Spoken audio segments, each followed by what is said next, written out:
인천 가정법원의 창백한 형광등 불빛 아래서 붉은 인주가 묻은 도장이 서류 위에 묵직하게 내려찍히는 소리가 정적을 갈랐다.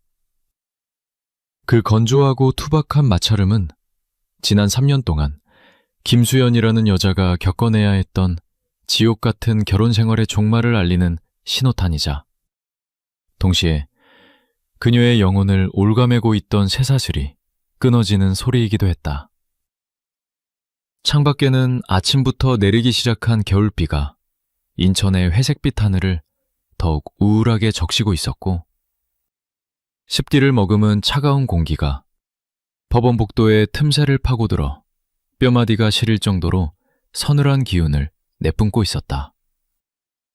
수연은 떨리는 손끝을 애써 감추며 테이블 위에 놓인 이혼 신고서를 물끄러미 내려다보았는데, 종이 위에 선명하게 찍힌 붉은 자국이 마치 자신의 심장에서 흘러나온 핏방울처럼 느껴져 잠시 현기증이 일었다. 그녀의 맞은편에는 이제는 전남편이 되어버린 박민재가 다리를 꼬고 앉아 거만하게 턱을 치켜들고 있었는데, 그의 얼굴에는 일말의 미안함이나 아쉬움 따위는 찾아볼 수 없었다. 그는 마치 귀찮은 쓰레기를 드디어 분리수거장에 내다버린 사람처럼 홀가분하고 경멸 어린 표정으로 수연을 응시하고 있었으며, 그 옆에는 시어머니였던 최 여사가 명품 가방을 꽉 쥐고 앉아 매서운 눈초리로 수연의 일거수일투족을 감시하고 있었다. 민재는 변호사가 건네준 서류를 확인하자마자 비릿한 조소를 흘리며 테이블 위로 서류 봉투 하나를 거칠게 던졌다. 봉투가 미끄러지며 수연의 손등을 툭 치고 지나갔지만 그녀는 미동조차 하지 않은 채 건조한 눈빛으로 그들을 바라볼 뿐이었다. 자, 이걸로 끝이다. 네가 그렇게 원하던 위자료는 꿈도 꾸지 마라. 이 집안에 들어올 때 빈손으로 왔으니 나갈 때도 빈손으로 나가는 게 도리지. 민재의 목소리는 법원 로비의 차가운 공기보다 더 냉혹하게 수연의 귓가에 꽂혔고, 그는 마치 자선을 베푸는 듯한 태도로 말을 이었다. 네가 지난 3년 동안 우리 집 밥축 내면서 한 게 뭐가 있냐? 아들 하나 못 낳고 집안일도 제대로 못해서 어머니 속만 썩였지.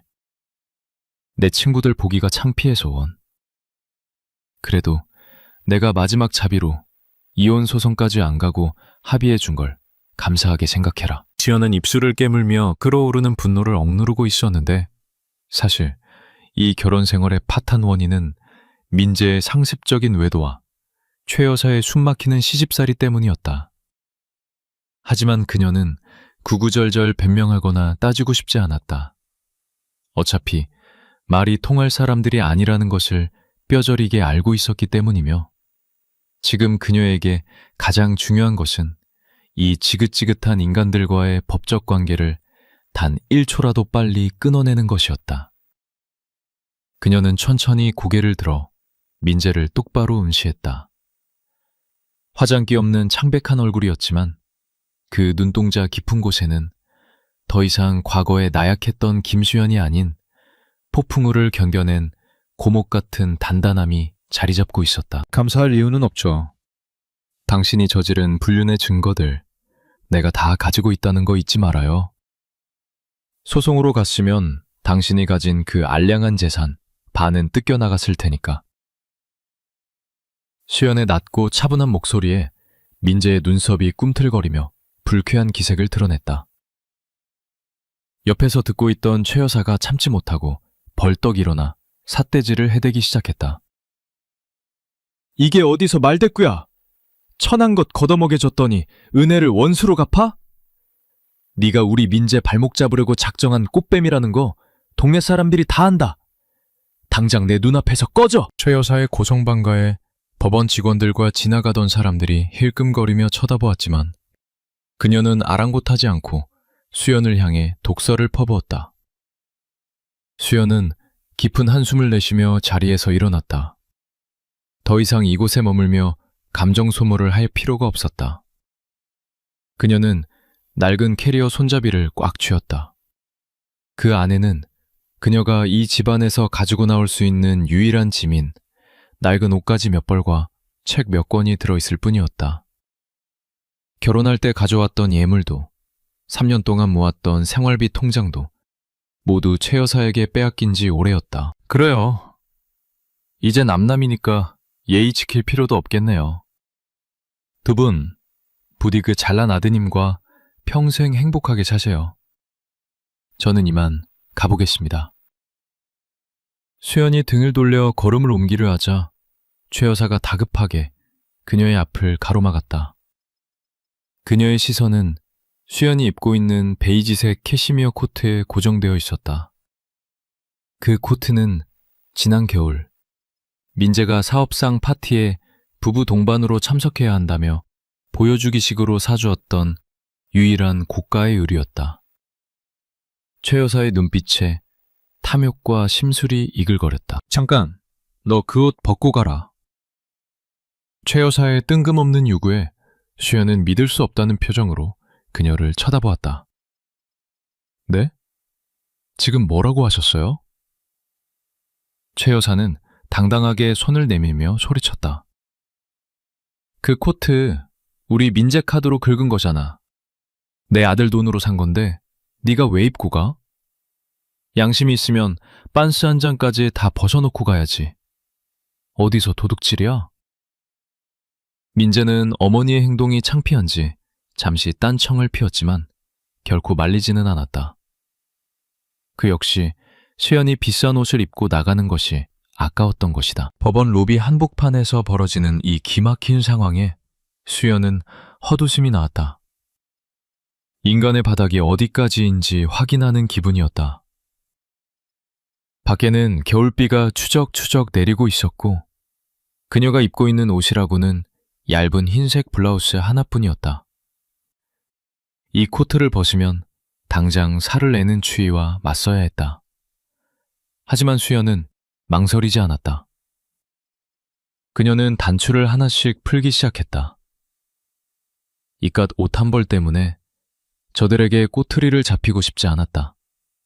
아니, 오히려 이 옷을 벗어던짐으로써 그들이 입혀준 마지막 굴레를 벗어버리고 싶었다. 수연은 코트를 벗어 최 여사의 얼굴을 향해 보란듯이 던졌다. 묵직한 코트가 최 여사의 품에 안기자 그녀는 흠칫 놀라면서도 이내 만족스러운 표정으로 옷을 챙겨들었다. 진작 그럴 것이지. 어우, 냄새나. 드라이부터 맡겨야겠네. 최 여사는 옷을 털며 중얼거렸고 민재는 팔짱을 낀 채 수영의 얇은 옷차림을 위아래로 훑어보았다. 얇은 블라우스 너머로 드러난 수연의 마른 몸매가 추위에 떨고 있었지만 민재의 눈에는 동정심 대신 비열한 승리감이 서려 있었다. 꼴 좋네. 그러게 평소에 잘하지 그랬어. 밖이 꽤 추울 텐데 감기 조심해라. 병원비도 없을 텐데 말이야. 민재는 킬킬거리며 비웃었다. 수연은 차가운 냉기가 온몸을 감싸는 것을 느꼈지만 이상하게도 마음만은 그 어느 때보다 뜨겁게 타오르고 있었다.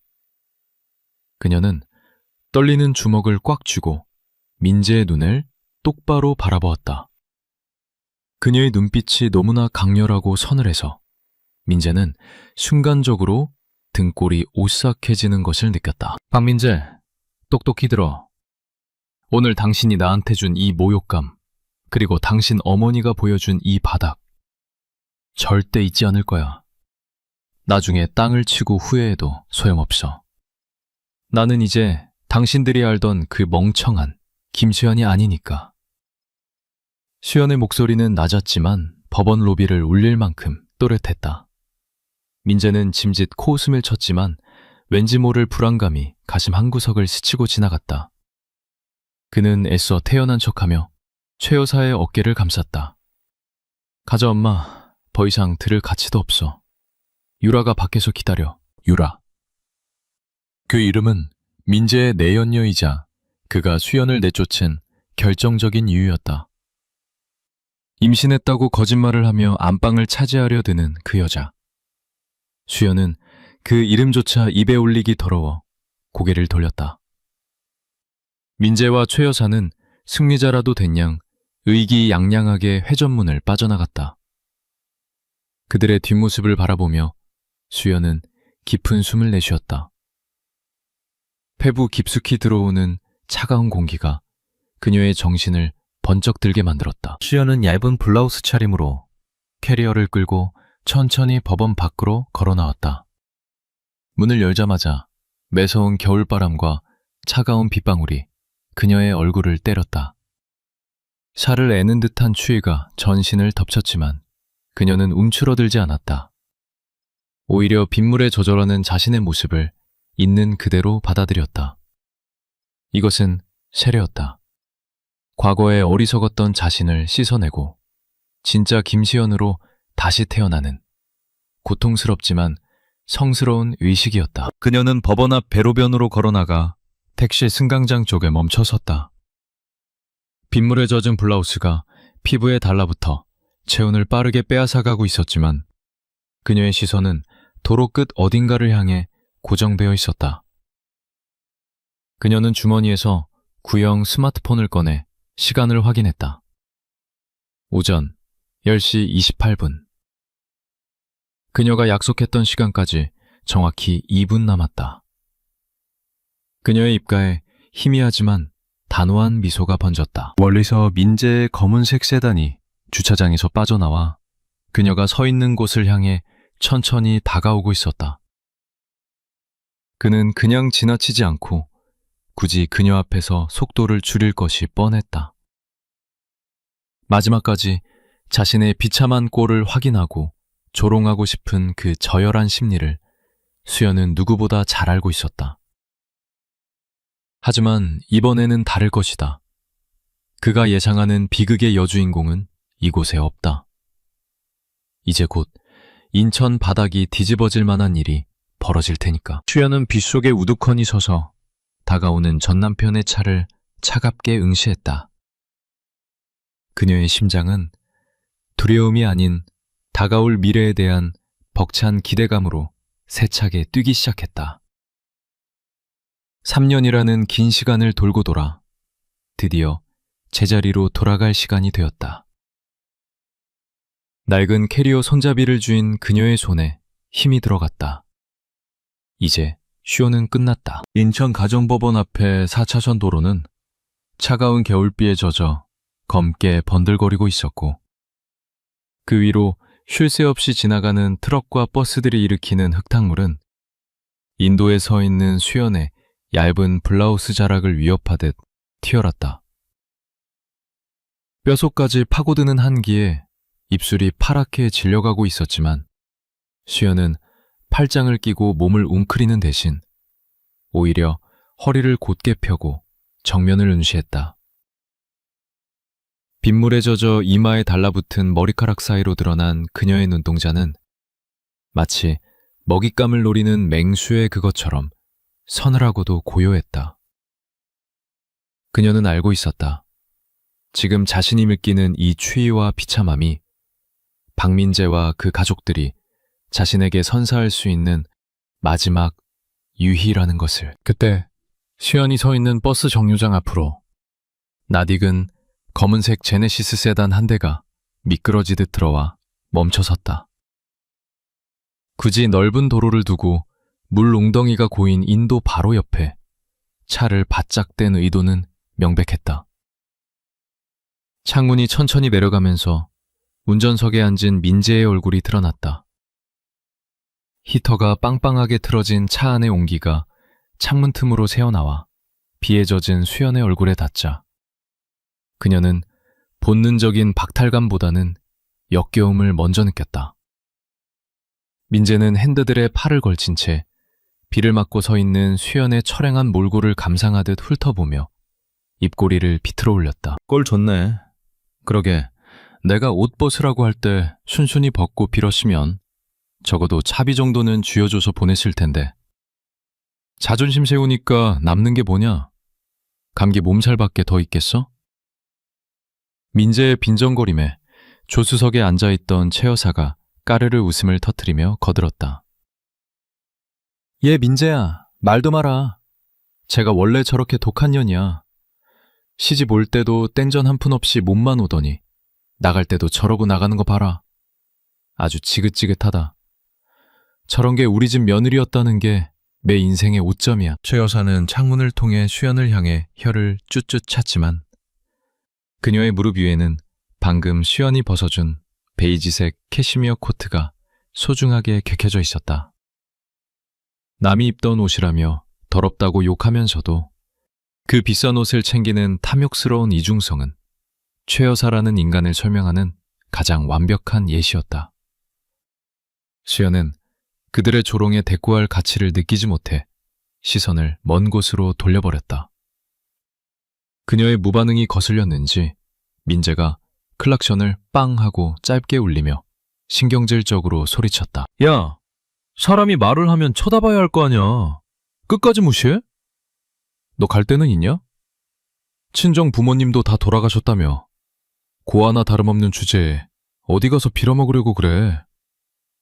오빠로서 충고하는데 괜히 이상한 데 가서 몸 팔지 말고 식당 설거지나 알아봐라. 네 주제엔 그게 딱이야. 민재의 언어 풍력은 도를 넘어서고 있었다. 그는 수연이 가진 것이 아무것도 없다고 확신했기에 그녀를 짓밟음으로써 자신의 우월감을 확인하고 싶어 안달이 난 상태였다. 그때 뒷좌석의 문이 열리며 화려한 털 코트를 입은 젊은 여자가 우산을 펴들고 차에서 내렸다. 민재의 내연녀이자 그가 수연을 내쫓은 결정적인 원인인 한유라였다. 그녀는 짙은 화장에 명품으로 휘감은 모습으로 또각또각 구두 소리를 내며 수연에게 다가왔다. 유라는 일부러 수연에게 튀지 않도록 조심하는 척하며 그러나 수연의 초라함을 더욱 부각하려는 듯 우산을 자기 쪽으로만 기울인 채 가증스러운 미소를 지었다. 언니, 너무 속상해하지 마세요. 사람 인연이라는 게 억지로 되는 건 아니잖아요. 민재 오빠가 저랑 아이를 너무 원해서. 어쩌겠어요. 언니가 아이를 못 가진 탓도 있는데. 유라는 자신의 배를 쓰다듬으며 도발했다. 사실 그녀의 임신은 민재를 낳기 위한 거짓말이었지만 지금 이 순간 수연에게 패배감을 주기에는 더할 나위 없는 무기였다.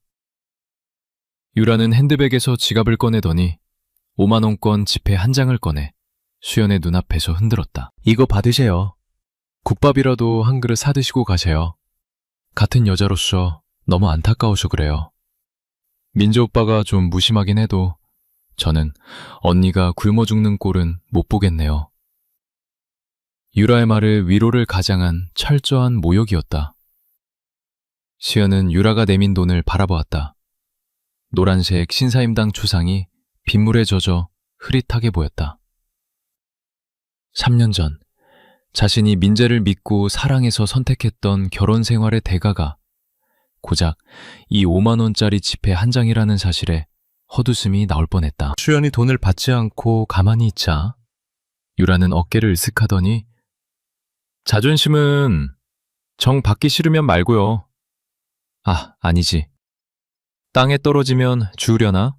라고 중얼거리며 보란듯이 지폐를 웅덩이가 고인 바닥에 툭 떨어뜨렸다. 5만 원짜리 지폐는 흙탕물을 뒤집어 쓰고 처참하게 젖어 들어갔다. 차 안에서 이 광경을 지켜보던 민재와 최 여사는 박장대소를 터뜨렸다. 잘한다 우리 유라. 그래, 거지한테는 적선하듯이 던져주는 게 제맛이지. 민재는 지갑을 통째로 꺼내 5만 원권 서너 장을 더 꺼내더니 창밖으로 구겨서 던졌다. 종이 비행기처럼 날아간 돈들은 젖은 아스팔트 위에 흩뿌려졌다.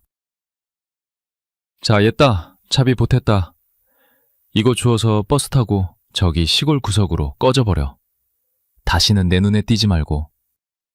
만약 나중에 돈 떨어졌다고 찾아오면 그땐 경찰 부를 줄 알아. 민재의 행동은 인간으로서 지켜야 할 마지막 선을 넘은 것이었다.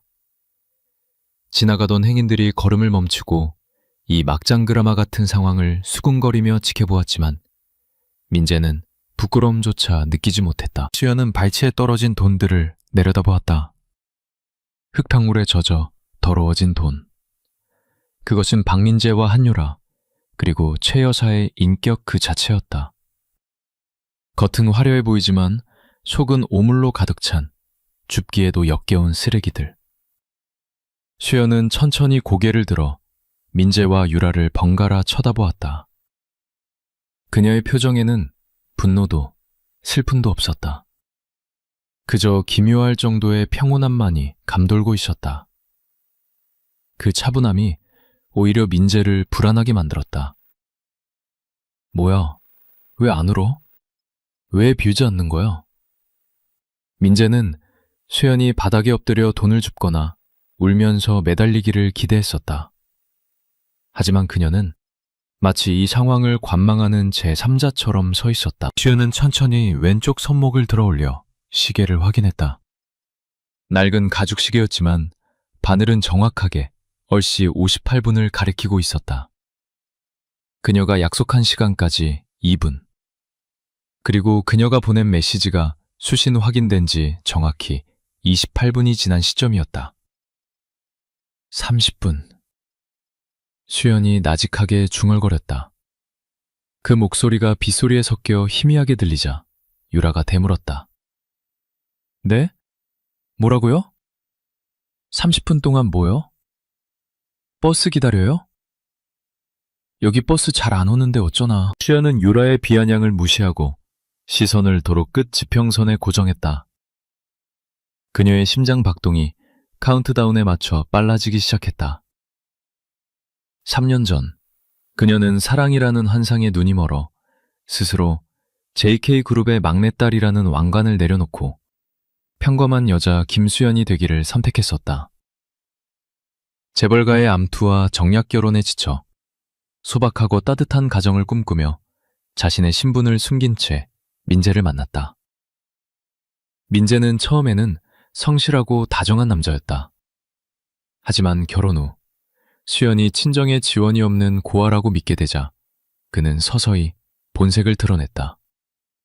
가난한 아내를 무시하고 시댁의 노예처럼 부려먹었으며 급기야는 바른 여자와 아이를 가졌다며 그녀를 내쫓았다. 수연은 지난 3년의 시간을 후회하지 않았다.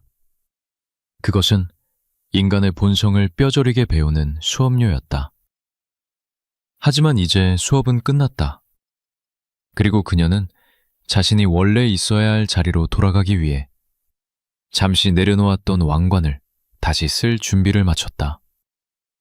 그녀가 시계를 보는 동안 민재는 참을 수 없는 짜증을 느꼈다. 야, 너 뭐 믿고 그렇게 뻣뻣해? 진짜 미쳤냐? 주워, 주우라고. 돈 아까운 줄 몰라? 민재가 차 문을 열고 내리려던 순간이었다. 수연은 민재를 향해 입을 열었다. 박민재, 그거 알아? 네가 방금 버린 그 돈, 미 전 재산보다 가치 있는 걸지도 몰라. 왜냐하면 너는 이제부터 5만 원 한 장도 아쉬워질 테니까.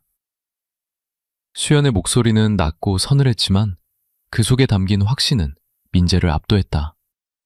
민재는 멈칫하며 인상을 찌푸렸다.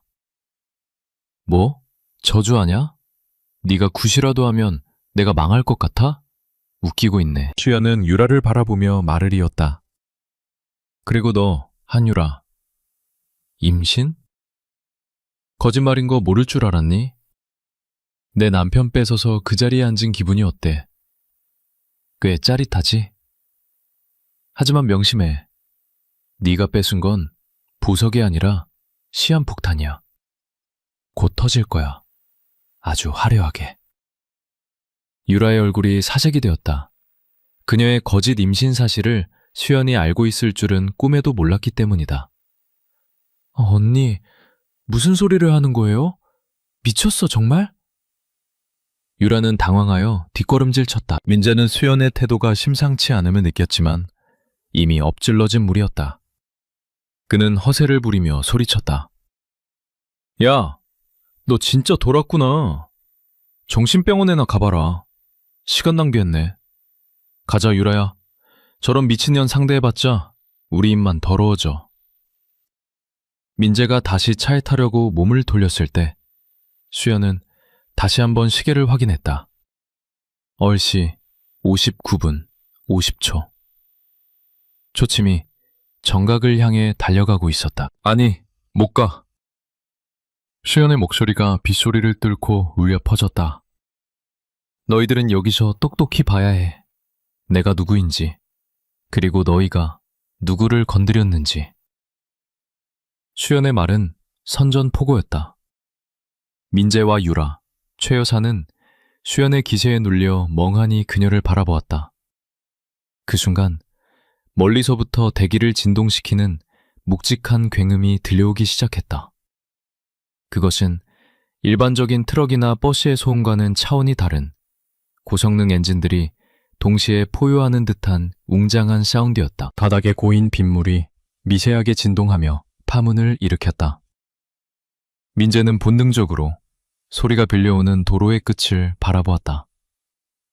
잿빛 하늘과 맞닿은 도로의 지평선 너머에서 검은 점들이 하나둘씩 모습을 드러내고 있었다. 빗줄기를 가르며 달려오는 그들의 속도는 엄청났다. 하나, 둘, 셋, 10대. 칠흑같이 어두운 검은색 세단들이 대열을 맞추어 마치 군대처럼 진격해오고 있었다.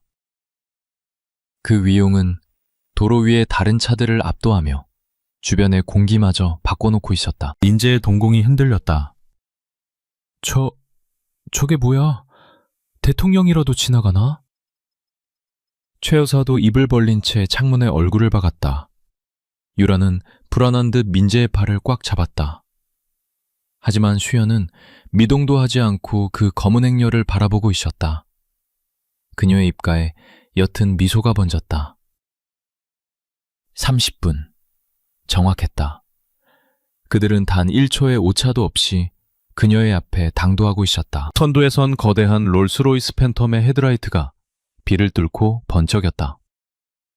그 뒤를 따르는 9대의 마이바흐들이 호위하듯 양옆으로 펼쳐지며 좁은 법원 앞 도로를 완벽하게 장악해 들어왔다. 일반 차량들이 경적을 울릴 엄두도 내지 못하고 황급히 길을 비켜섰다. 그 압도적인 광경은 마치 영화 속의 한 장면 같았고 현실감 없는 위압감에 민재는 마른 침을 삼켰다. 그리고 그 모든 차량의 목적지가 바로 수연이 서 있는 그곳이라는 것을 깨닫는 데는 그리 오랜 시간이 걸리지 않았다. 인천 가정법원 앞의 4차선 도로는 순식간에 거대한 전율에 휩싸이기 시작했는데 그것은 단순히 고급 승용차 몇 대가 지나가는 수준의 소음이 아니었다. 빗줄기를 뚫고 들려오는 묵직하고도 웅장한 엔진음은 마치 지진의 전조현상처럼 젖은 아스팔트 바닥을 미세하게 진동시키며 사람들의 발바닥을 타고 심장까지 기어올랐다. 민재는 본능적으로 자신의 제네시스차 문을 잡고 있던 손에 힘을 주며 뒷걸음질 쳤고 차 안에 있던 최 여사와 유라 역시 창문에 얼굴을 바짝 대고 공포와 호기심이 뒤섞인 눈빛으로 소리의 근원지를 찾으려 애쓰고 있었다. 도로 위를 달리던 일반 차량들이 마치 모세의 기적처럼 황급히 갓길로 비켜서며 길을 터주는 모습은 기이하다 못해 경이롭기까지 했다. 저 멀리 잿빛 안개를 뚫고 가장 먼저 모습을 드러낸 것은 칠흑 같은 검은색의 롤스로이스 팬텀이었는데 그 압도적인 크기와 위용은 마치 도로 위를 달리는 제왕의 전차와도 같았다. 빗물을 튕겨내며 번쩍이는 은색의 환희의 여신상 엠블럼이 차가운 공기를 가르며 선두에 섰고 그 뒤를 이어 메르세데스 마이바흐 S클래스 9대가 한 채의 오차도 없는 간격을 유지하며 호위하듯 따르고 있었다. 총 10대의 검은 세단들이 만들어내는 행렬은 단순한 이동수단이 아니라 범접할 수 없는 권력과 부의 과시 그 자체였으며 그들이 뿜어내는 아우라는 인천 법원 앞의 공기마저 무겁게 짓누르고 있었다. 민재는 입을 딱 벌린 채 그 광경을 바라보며 마른 침을 삼켰다. 건설 관련 하청업체를 운영하며 나름대로 돈 냄새 좀 맡아봤다고 자부하는 그였지만 이런 규모의 차량 입렬은 뉴스나 영화에서조차 본 적이 없었다. 저거 팬텀이잖아. 저거 한 대만 해도 7억이 넘는데. 귀에 따라오는 건 또 뭐야? 마이바흐? 세상에, 저게 다 몇 대야? 민재의 목소리는 떨리고 있었고 그의 머릿속은 복잡하게 회전하기 시작했다. 대통령의 행차인가?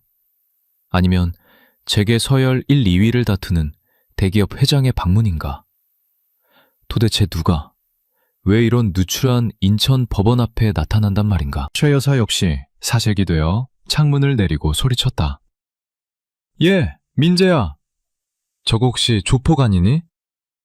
영화 보면 조폭 두목들이 저런 거 타고 다니잖아. 우리 차가 귀 막고 있는 거 아니야? 빨리 차 빼야 하는 거 아니니? 그녀의 촌스러운 걱정에 유라도 덩달아 겁을 먹고 민재의 옷자락을 잡아당겼다. 오빠, 무서워. 우리한테 해코지하러 온 건 아니지? 그냥 빨리 가자. 저 여자 내버려 두고 가버리자니까. 유라의 재촉에도 불구하고 민재는 발이 바닥에 붙어버린 듯 움직일 수가 없었다. 눈앞에 펼쳐진 광경이 주는 압박감이 너무나 거대해서 도망칠 생각조차 하지 못하고 그저 멍하니 지켜볼 수밖에 없었던 것이다. 하지만 그 거대한 검은 행렬의 움직임은 무서울 정도로 정확하고 신속했는데 선두에 선 롤스로이스가 속도를 줄이지 않고 수연이 서 있는 인도 쪽으로 곧장 돌진해 오고 있었다. 민재는 순간적으로 수연이 차에 치일 것이라고 생각하고 비명을 지를 뻔했다. 야, 김수연, 비켜! 죽고 싶어 환장했어? 저 차가 얼마짜린 줄 알아? 민재는 수연을 걱정해서가 아니라 혹시라도 수연이 저 비싼 차에 흠집이라도 내서 자신들까지 연대 책임을 지게 될까봐 두려워 고래고래 소리를 질렀다. 그러나 수연은 민재의 고함 따위는 들리지 않는다는 듯 미동도 하지 않고 다가오는 거대한 강철 괴물을 똑바로 응시하고 있었다. 수연의 시야에 롤스로이스의 육중한 그릴과 번호판이 선명하게 들어왔다. 0001. 그것은 대한민국에서 돈으로도 살 수 없는, 오직 선택받은 자만이 가질 수 있는 특별한 번호였다. 그녀의 심장이 쿵쾅거렸다. 아버지였다. 아니, 아버지가 보낸 대리인이 분명했다. 3년 전 그녀가 사랑을 찾아 집을 뛰쳐나갔을 때 아버지는 네가 선택한 그 사랑이 실패하면 다시는 돌아오지 마라 라고 엄포를 놓았었다. 하지만 결국 딸이 보낸 살려주세요. 제가 틀렸습니다. 라는 짧은 문자 한 통에 아버지는 자신이 동원할 수 있는 최고의 예우를 갖추어 응답한 것이었다. 수연의 눈시울이 뜨거워졌지만 그녀는 입술을 꽉 깨물어 눈물을 참아냈다. 롤스로이스 팬텀은 수연의 코앞, 불과 1미터도 되지 않는 거리에서 거짓말처럼 부드럽게 멈춰섰다. 급정거의 소음도 흔들림도 없었다. 마치 처음부터 그 자리가 지정석이었던 것처럼 완벽한 정지였다. 이어 뒤따르던 9대의 마이바흐들도 일제히 비상등을 켜며 롤스로이스를 중심으로 반원형의 방어막을 형성하듯 멈춰섰다. 그 모습은 마치 여왕을 보호하기 위해 도열한 최정예 기사단과도 같았다. 10대의 차량이 내뿜는 붉은 브레이크 등과 노란 비상등 불빛이 빗속에서 번쩍이며 법원 앞을 대낮처럼 환하게 밝혔다. 이 압도적인 퍼포먼스에 법원 주변의 모든 소음이 일순간 삭제된 듯했다. 지나가던 행인들도, 경적을 울리려던 택시기사들도, 그리고 민재와 그 가족들도 숨소리조차 내지 못하고 얼어붙었다. 빗소리만이 유일하게 들리는 정적 속에서 민재는 자신의 눈을 의심했다. 대한민국 최고의 명차들이 왜 하필이면 저 초라한 김수연 앞에 멈춰섰는가? 우연인가? 아니면 수연이 길을 막고 있어서인가? 민재의 좁은 소견으로는 도저히 이해할 수 없는 상황이었다. 이게 무슨... 민재가 넋나간 목소리로 중얼거리는 사이 최 여사는 불안감에 떨며 창문을 급히 올렸다.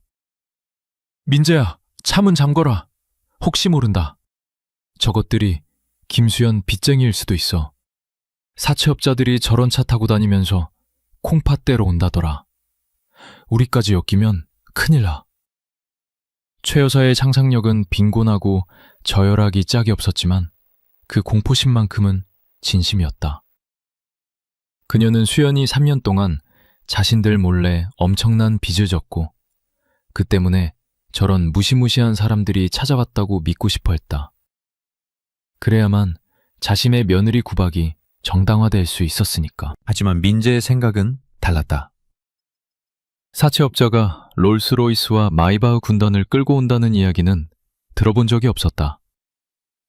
저 차들의 번호판과 차량 관리 상태, 그리고 짙게 틴팅된 유리창 너머로 느껴지는 기운은 분명히 대한민국 최상위 계층의 것이었다. 그렇다면 왜 저들이 김수현 앞에 있는가? 민재는 창문을 조금 내리고 소리쳤다. 야! 김수현!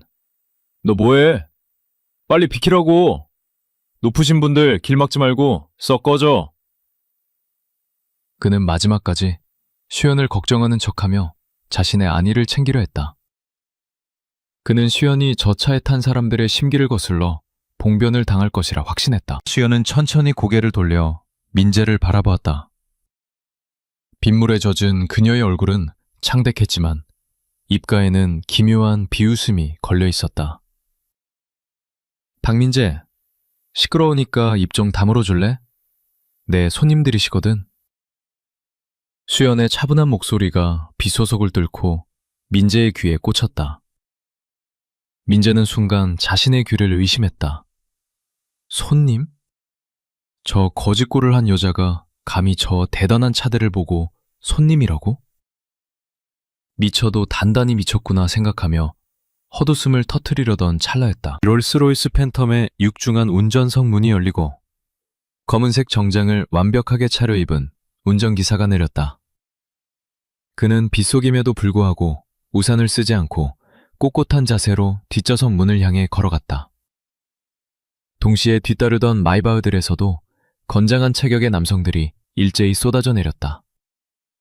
그들은 모두 똑같은 검은색 슈트에 인이어 이어폰을 꽂고 있었고 훈련된 군인처럼 신속하게 움직여 롤스로이스 주변을 에워쌌다. 그들의 움직임 하나하나에는 절도가 있었고 눈빛은 날카롭게 빛나고 있었다. 그 광경을 지켜보던 유라가 비명을 질렀다. 깍! 오빠! 저 사람들 뭐야? 진짜 조폭 아냐? 우리 도망가자! 유라의 호들갑에 차 안은 아수라장이 되었지만 민재는 시선을 뗄 수 없었다. 운전기사가 롤스로이스의 뒷좌석에 손잡이를 잡는 그 순간 시간이 멈춘 것만 같았다. 도대체 저 안에서 누가 나올 것인가?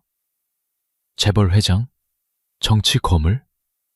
누구든 간에 김수현과는 전혀 어울리지 않는 인물일 것이 분명했다. 민재는 침을 꿀꺽 삼켰다. 그의 본능이 경고하고 있었다.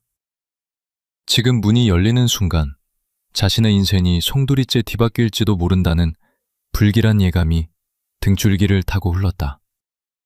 바닥에 떨어진 5만 원짜리 지폐들은 빗물에 젖어 흙탕물 속으로 가라앉고 있었고 그 위로 거대한 롤스로이스의 그림자가 짙게 드리워져 있었다. 그것은 민재가 그토록 숭배하던 돈과 권력이 실상은 수연의 발 아래에 놓인 하찮은 것들에 불과했음을 암시하는 잔인한 대비였다. 운전기사가 정중하게 허리를 숙이며 문을 활짝 열었다. 차 안에서는 따뜻하고 은은한 황금빛 조명이 쏟아져 나와 잿빛 거리의 어둠을 몰아냈다. 그리고 그 빛 속에서 누군가가 천천히 발을 내딛기 시작했다.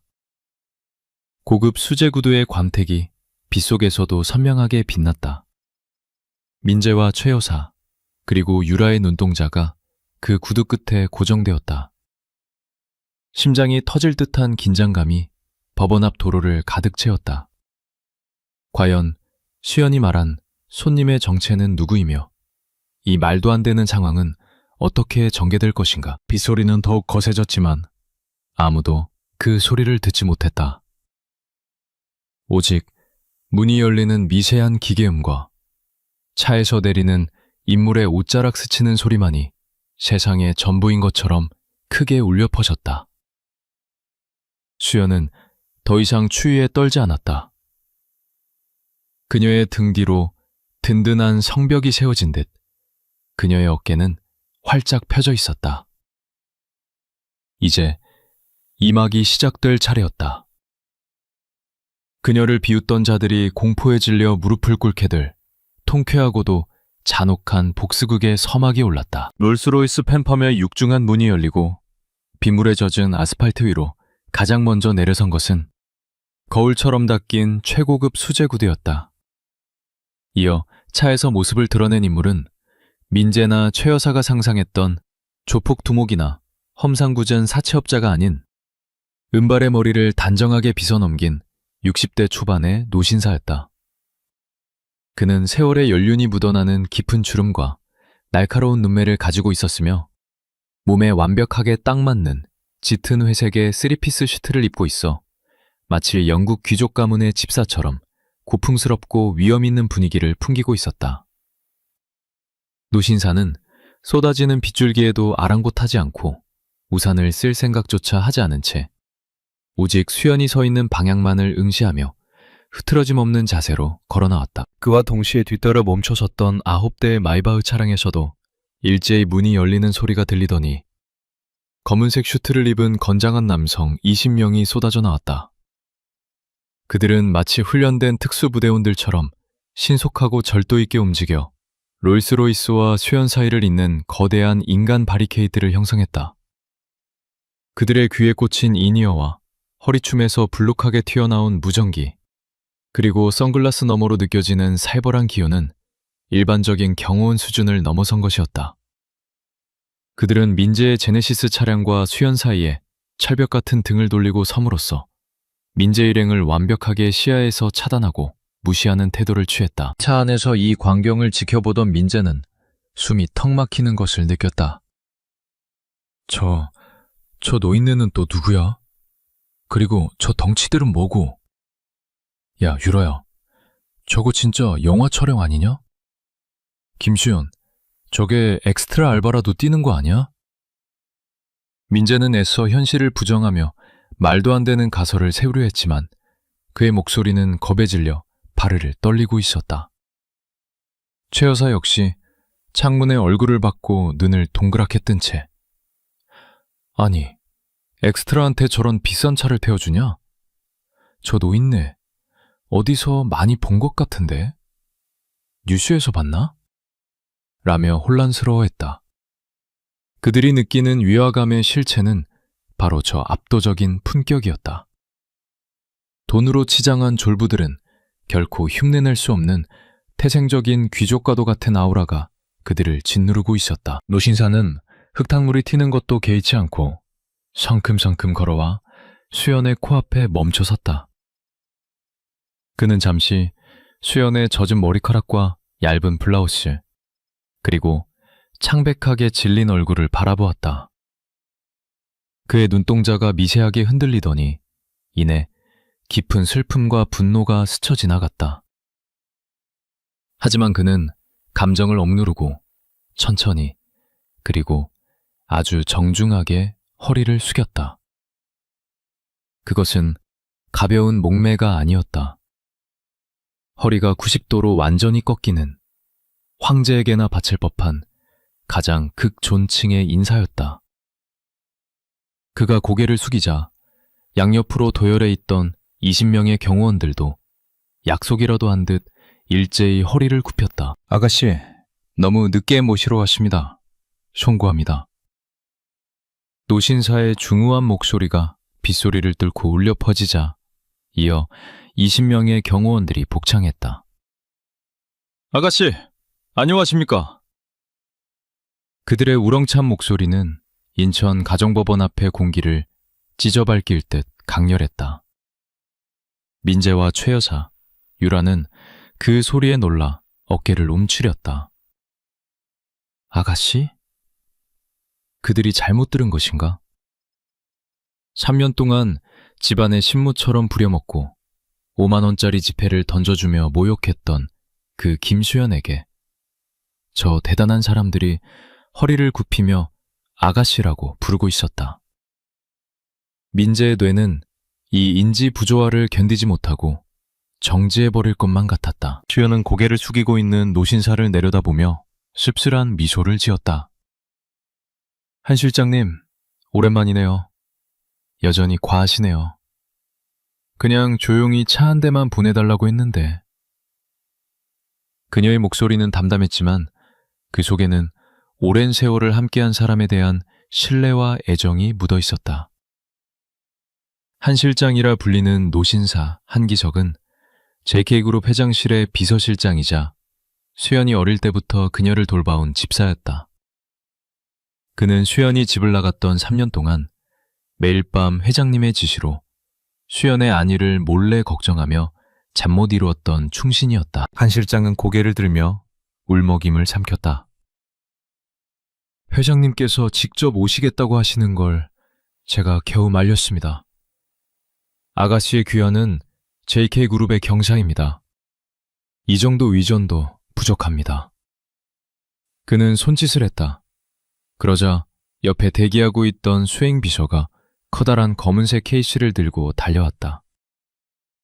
한 실장은 케이스를 열어 그 안에 들어있던 옷을 꺼냈다.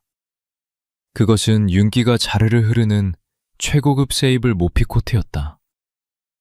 시중가로 따지면 강남의 아파트 전셋값에 육박하는 돈이 있어도 구하기 힘든 최상급 명품이었다. 한 실장은 그 귀한 털 코트를 빗물에 젖을세라 조심스럽게 펼쳐 수연의 어깨 위에 덮어주었다. 따뜻하고 부드러운 감촉이 수연의 얼어붙은 몸을 감싸 안았다. 조금 전 최 여사에게 빼앗겼던 베이지색 코트 따위는 비교조차 할 수 없는 압도적인 럭셔리함이었다. 수연은 코트깃을 여미며 따뜻한 온기를 느꼈다. 그것은 단순히 비싼 옷이 아니라 그녀가 잃어버렸던 자신의 권위와 정체성이 다시 돌아왔음을 의미하는 갑옷과도 같았다. 차 안에서 이 장면을 목격한 유라는 비명을 질렀다. 어머, 저거 세이블 아니야? 세상에, 저게 얼마짜린데? 오빠, 저 여자 스폰서 있는 거 아니야? 저 늙은이가 스폰서인 거 아니냐고. 유라의 저급한 상상력은 바닥을 드러내고 있었다. 그녀는 수연이 자신보다 비싼 옷을 입는다는 사실을 견딜 수 없어 질투심에 눈이 뒤집혔다. 민재 역시 혼란스러웠다. 스폰서런서라고 하기에는 저 노신사의 태도가 너무나 깍듯했고 주변의 경호원들은 마치 왕족을 호위하는 근위대처럼 엄숙했기 때문이다. 야, 조용히 해봐. 뭔가 이상해. 김수연 저기 집에 원래 고아라고 했잖아. 근데 아가씨라니? 저 사람들이 사람을 잘못 본 거 아니야? 민재는 차문을 열고 밖으로 나갈까 말까 고민했다. 만약 착각이라면 자신이 나서서 바로잡고 저 노신사에게 줄을 대볼 수 있지 않을까 하는 얄팍한 계산이 섰기 때문이다. 하지만 감히 저 살벌한 경호원들의 벽을 뚫고 들어갈 용기가 나지 않아 그는 차문 손잡이만 만지작거리며 땀을 흘리고 있었다. 한 실장은 코트를 입혀준 뒤 주머니에서 손수건을 꺼내 수연의 젖은 얼굴을 닦아주려 했다. 하지만 수연은 정중하게 손을 들어 거절했다. 괜찮아요, 실장님. 이 빗물은 제가 직접 닦아야 할 것 같아요. 지난 3년의 어리석음을 씻어내는 거니까. 수연은 자신의 손으로 빗물을 훔쳐내고 젖은 머리카락을 쓸어 남겼다. 그 동작 하나하나에서 뿜어져 나오는 기품은 방금 전까지 5만 원짜리 지폐 앞에 서 있던 초라한 여자의 것이 아니었다. 그녀는 이제 완벽한 JK그룹의 김수연으로 돌아와 있었다. 차에 타시죠. 회장님께서 댁에서 기다리십니다. 그리고 한 실장은 잠시 말을 멈추고 고개를 돌려 민재의 제네시스 차량을 차갑게 노려보았다. 그의 눈빛은 방금 전 수연을 대할 때의 온화함과는 정반대로 마치 벌레를 보는 듯한 경멸과 찰기로 번들거리고 있었다. 저기 있는 저 쓰레기들은 어떻게 처리할까요? 아가씨의 명령만 있으시면 지금 당장 인천 앞바다에 매립해버릴 수도 있습니다. 한 실장의 목소리는 낮았지만 그 속에 담긴 위협은 진심이었다. 그는 수연이 당한 수모를 갚아주기 위해 20명의 정예 요원을 데려온 것이었다. 그 말이 민재의 귀에는 들리지 않았지만 한 실장의 살기 어린 시선만으로도 민재는 등골이 오싹해졌다. 뭐야?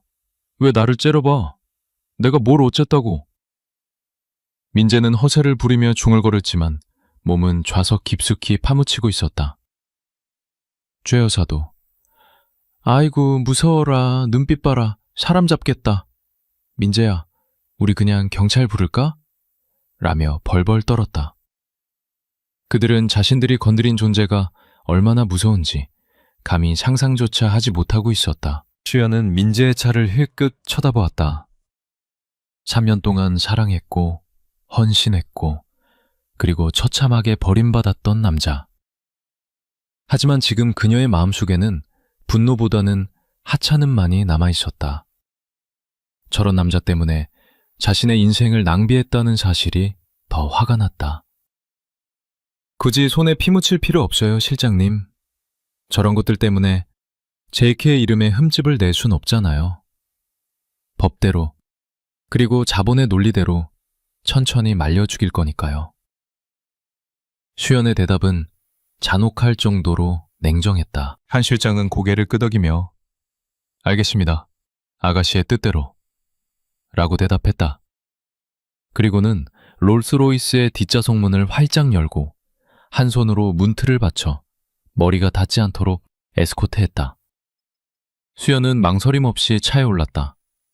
푹신한 최고급 가죽 시트의 안락함이 그녀를 감쌌다. 3년 만에 느껴보는 익숙한 편안함이었다. 차 문이 닫히고 외부의 소음과 빗소리가 완벽하게 차단되었다. 수연이 차에 타자 한 실장은 다시 한번 민재의 차 쪽으로 걸어갔다. 경호원들이 길을 터주었다. 민재는 노인이 다가오자 기겁하며 창문을 올리려 했지만 한 실장의 위압감에 들려 손가락이 움직이지 않았다. 한 실장은 창문 밖에서 민재를 내려다보며 들릴 듯 말 듯 한 목소리로 경고했다. 운이 좋군. 아가씨의 자비심에 감사해라. 하지만 너희들의 운은 오늘 여기까지다. 그리고 그는 품 안에서 무언가를 꺼내 민재의 차 앞 유리에 툭 던졌다. 그것은 명함이었다. 금박으로 JK그룹 비서실장 한기석이라고 새겨진 명함. 민재는 와이퍼 틈에 끼인 명함을 멍하니 바라보았다. JK그룹? 대한민국 재계 서열 3위. 그 JK그룹? 민재의 머릿속이 하얗게 변했다. 말도 안 돼. 김수연이 JK그룹이랑 무슨 상관이야? 그는 현실을 부정하고 싶었다. 하지만 눈앞에 있는 롤스로이스와 경호원들, 그리고 한 실장의 태도는 모든 것이 진실임을 말해주고 있었다. 한 실장은 뒤도 돌아보지 않고 롤스로이스 조수석에 올라탔다. 경호원들도 신속하게 각자의 마이바흐에 탑승했다. 10대의 차량이 동시에 시동을 거는 소리가 웅장하게 울려 퍼졌다. 롤스로이스가 부드럽게 움직이기 시작하자 나머지 9대의 차량이 호위하듯 대열을 갖추어 이동했다. 빗물을 가르며 멀어지는 그들의 뒷모습은 민재에게 닥쳐올 거대한 폭풍을 예고하고 있었다. 민재의 차는 여전히 법원 앞 빗속에 덩그러니 남겨져 있었다. 바닥에는 그가 던진 5만 원짜리 지폐들이 흙탕물에 젖어 쓰레기처럼 굴러다니고 있었고 그 옆에는 수연이 벗어던진, 아니, 최 여사가 챙겼던 베이지색 코트가 초라하게 놓여 있었다. 민재는 떨리는 손으로 차 문을 열고 나가 와이퍼에 끼인 명함을 집어들었다. 빗물에 젖은 명함 속 JK라는 두 글자가 그의 눈을 찔렀다. 아니야. 이건 꿈이야. 그 거지 같은 년이 재벌 딸일 리 없어. 민재의 절규는 빗소리에 묻혀 허공으로 흩어졌다. 그 시각 롤스로이스 안에서 수연은 창밖으로 스쳐 지나가는 인천의 풍경을 바라보고 있었다. 익숙한 거리들이 낯설게 느껴졌다. 그녀는 주머니에서 낡은 결혼 반지를 꺼냈다. 큐빅이 박힌 싸구려 반지. 민재가 프로포즈할 때 주었던 세상에서 가장 소중하게 여겼던 반지였다. 그녀는 창문을 살짝 내리고 망설임 없이 반지를 밖으로 던져버렸다. 반지는 빗속으로 사라졌다. 안녕, 박민재. 그리고 안녕, 나의 어리석었던 청춘아. 수연은 눈을 감고 시트에 몸을 기댔다. 이제 그녀는 인천 가정법원을 떠나 그녀가 지배할 서울의 중심으로 향하고 있었다. 롤스로이스 팬텀의 뒷좌석은 마치 세상과 단절된 요새처럼 고요하고 안락했는데 최고급 가죽 시트에서 풍기는 은은한 향기와 빗방울이 차창을 두드리는 소리가 어우러져 수연의 긴장했던 신경을 서서히 이완시켜 주었다. 한 실장은 냉장고에서 시원한 에비앙 생수 한 병을 꺼내 정중하게 건네며 수연의 안색을 살피듯 조심스럽게 물었다. 아가씨, 많이 야위셨습니다. 회장님께서 아시면 또 며칠 밤을 설치시겠습니다. 일단 청담동 본가로 모시겠습니다. 주치의도 대기시켜 놓았습니다. 그의 목소리에는 지난 3년간 수연이 겪었을 고초에 대한 안타까움과 자신이 모시는 주군에 대한 충심이 깊게 배어 있었다. 수연은 물을 한 모금 마시며 차창 밖으로 스쳐 지나가는 인천의 회색빛 풍경을 응시했다. 3년 전 그녀는 이 차를 타고 도망치듯 서울을 떠났었다.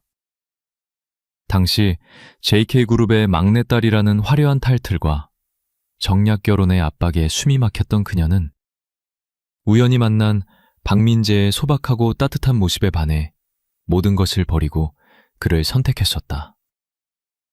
아버지인 김 회장이 네가 그놈을 선택하면 내 딸이 아니다. 맨몸으로 나가서 그 자란이 얼마나 얄팍한지 뼈저리게 느껴봐라.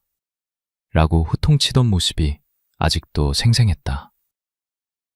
그때는 아버지의 그 말이 돈에 찌든 재벌의 오만이라고 생각했지만 지금 돌이켜보니 그것은 세상을 꿰뚫어 보는 현자의 예언이었다. 아버지는 건강하시죠?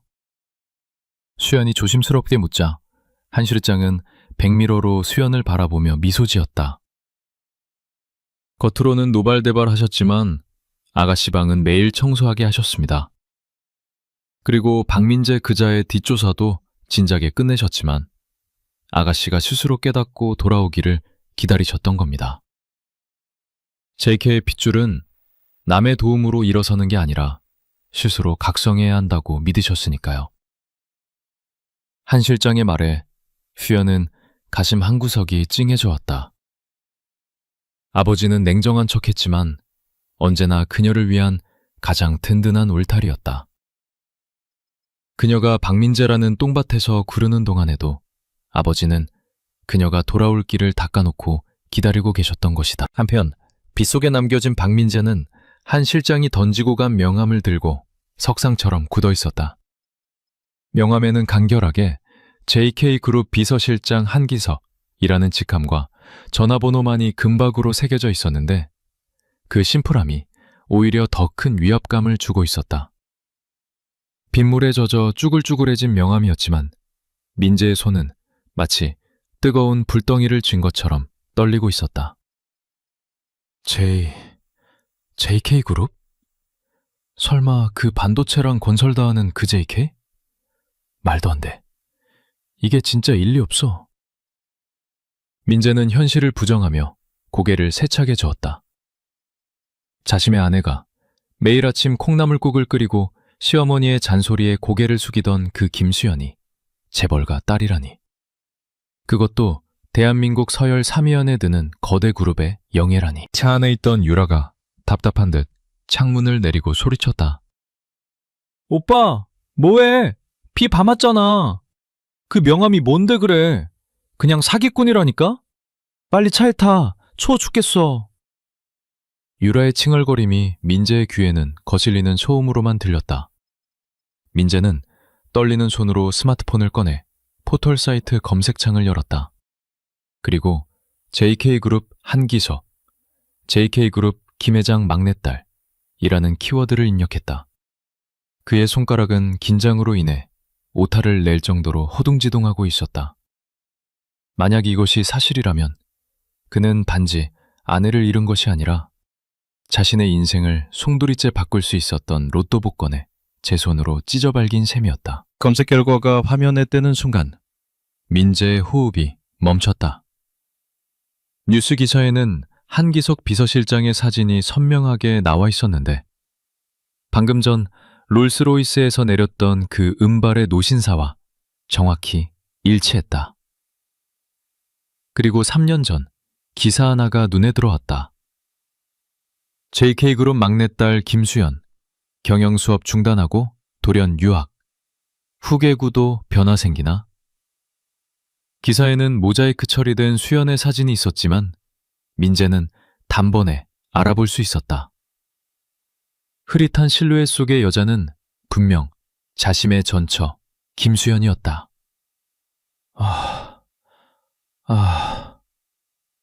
민재의 입에서 짐승 같은 신음이 흘러나왔다.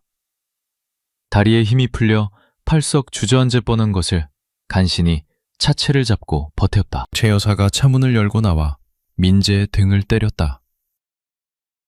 얘, 너 정신 나갔니? 비 맞고 뭐 하는 짓이야? 그 명함, 이리 내놔봐. 최 여사는 민재의 손에서 명함을 낚아채더니 돋보기를 꺼내 들여다보았다. JK 그룹? 이게 뭐 대단한 회사냐? 삼성이나 현대도 아니고. 최 여사의 무식한 소리에 민재는 울부짖듯 소리쳤다. 엄마, 제발 좀. JK 그룹 몰라? 백화점, 호텔, 전자. 우리나라는 이 회사 없으면 안 돌아간다고. 수연이가 그 집 딸이라고. 민재의 고함에 최 여사는 입을 쩍 벌리고 굳어버렸다. 뭐라고? 그 꾀죄죄한 것이 재벌 딸이라고? 그럼 우리가 재벌 사돈을 내쫓은 거야? 최 여사의 머릿속 계산기가 미친 듯이 돌아가기 시작했다. 며느리가 재벌 딸이었다면 그동안 구박했던 일들이 주마등처럼 스쳐 지나갔다. 설거지시키고 밥상 차리게 하고 헌옷 입히고. 만약 그녀가 진짜 정체를 드러냈다면 자신은 지금쯤 펜트하우스에서 사모님 소리를 듣고 있었을 텐데. 최 여사는 땅을 치며 후회했지만 그것은 수연에 대한 미안함이 아니라 놓친 돈에 대한 아쉬움일 뿐이었다. 민재는 멍하니 서 있는 유라를 바라보았다. 머리부터 발끝까지 명품으로 치장했지만 왠지 모르게 천박해 보이는 그녀의 모습이 눈에 들어왔다. 그리고 방금 전 세이블 코트를 걸치고 롤스로이스에 오르던 수연의 우아한 뒷모습이 오버랩되었다. 그는 3년 전 수연이 가끔 보여주었던 모습들을 떠올렸다. 와인에 대해 해박한 지식을 가지고 있었고 미술관에 가면 그림의 화풍을 단번에 알아보던 그녀. 그때는 그저 허영심 많은 여자라고 비웃었지만 사실 그것은 태생부터 상류층이었던 그녀의 자연스러운 교양이었다. 내가 무슨 짓을 한 거지? 민재는 빗물에 젖은 머리를 감싸쥐었다. 그는 다이아몬드 원석을 돌멩이인 줄 알고 발로 차버리고 대신 길가에 굴러다니는 깨진 유리 조각은을 주워다 보물처럼 모시고 있었던 것이다. 유라는 민재의 시선이 달라진 것을 느끼고 불안해하며 다가왔다. 오빠, 왜 그래? 눈빛이 왜 그래? 그 여자가 재벌 딸이면 뭐 어때서? 오빠는 나 사랑하잖아. 우리 아이도 있잖아. 유라는 자신의 배를 감싸며 애원했지만 민재의 눈에는 더 이상 사랑이 담겨 있지 않았다. 민재는 유라의 손을 거칠게 뿌리쳤다. 비켜! 너 때문이야. 네가 꼬리쳐서. 네가 수연이 내쫓자고 해서. 민재는 책임을 전가하며 비겁한 본성을 드러냈다. 그는 지금 당장이라도 차를 몰고 롤스로이스를 쫓아가고 싶었다. 가서 무릎 꿇고 빌면 혹시라도 수연이 마음을 돌리지 않을까? 그녀는 3년 동안 나를 사랑했으니까 아직 감정이 남아있지 않을까? 민재의 머릿속에는 오직 수연을 다시 잡아 팔자를 고쳐야겠다는 탐욕스러운 생각만이 가득 찼다. 하지만 이미 롤스로이스는 시야에서 사라진 지 오래였다. 10대의 차량 행렬이 남기고 간 것은 매캐한 배기가스 냄새와 흙탕물 뿐이었다. 민재는 도로 위에 주저앉아 젖은 명함을 가슴에 품었다. 수연아, 내가 잘못했어. 다시 돌아와줘. 내가 왕비처럼 모실게. 그의 뒤늦은 후회는 빗소리에 묻혀 누구에게도 닿지 못했다. 지나가는 차들이 그를 향해 경적을 울렸지만 그는 들을 수 없었다. 그는 자신이 인생 최대의 실수를 저질렀음을 뼈저리게 실감하고 있었다. 그 시각 서울로 향하는 고속도로 위. 수연은 차창에 비친 자신의 얼굴을 바라보았다. 화장은 지워지고 머리는 젖었지만 눈빛만은 그 어느 때보다 맑고 강인했다. 그녀는 마음속으로 박민재와의 추억을 하나씩 지워나가고 있었다. 함께 먹었던 떡볶이, 비 오는 날 함께 썼던 우산, 소박했던 신혼여행. 그 모든 것이 거짓과 기만 위에 세워진 모래성이라는 것을 인정했다. 한 실장님, 집에 도착하면 바로 미용실부터 불러주세요. 그리고 내일 아침 임원회의 소집해주세요. 제가 복귀했다고. 한 실장은 흐뭇한 미소를 지으며 대답했다.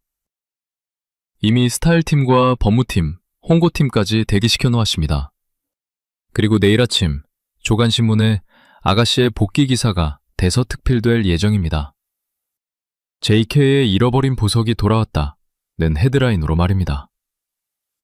수연은 고개를 끄덕였다. 그녀는 이제 가정주부 김수연이 아닌 JK그룹의 경영인 김수연으로 돌아가는 것이다.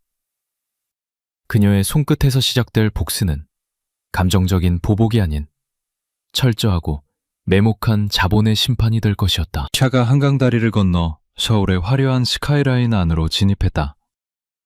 수연은 높게 솟은 마천루들을 바라보며 주먹을 쥐었다. 기다려, 박민재. 네가 그토록 원하던 돈과 권력이 어떤 것인지, 그리고 그것을 가진 자가 분노하면 어떤 일이 벌어지는지 똑똑히 보여줄 테니까.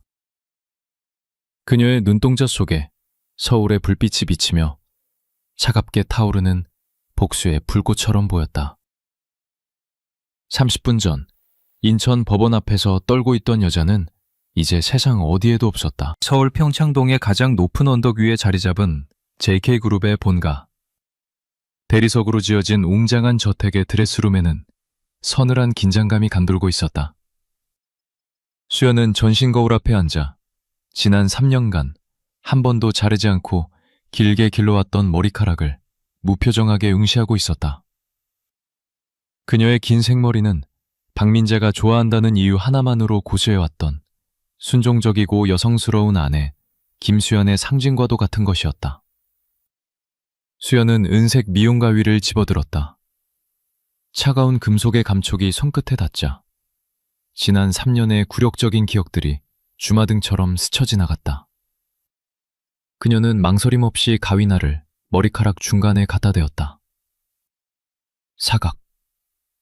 건조하고 명쾌한 소리와 함께 검은 머리카락 뭉치가 바닥으로 툭 떨어졌다. 잘려나간 것은 단순한 머리카락이 아니라 과거에 나약했던 그녀 자신이었다. 전문 헤어 디자이너가 다가와 그녀의 머리를 다듬기 시작했다. 날카롭고 세련된 패슬컷 단발머리. 거울 속의 수연은 더 이상 인천의 좁은 아파트에서 시어머니의 눈치를 보던 며느리가 아니었다.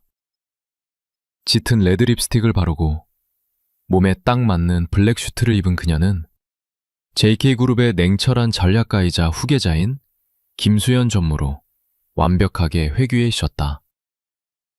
그녀의 눈빛은 칼날처럼 예리했고 표정에는 범접할 수 없는 카리스마가 흘러넘쳤다. 아가씨, 아니 전무님, 준비되셨습니까?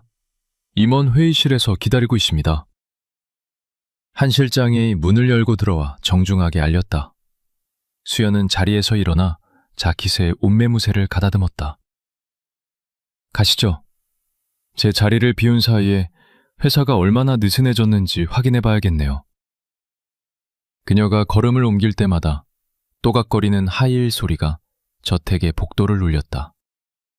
그것은 전쟁터로 향하는 여전사의 출정식과도 같았다.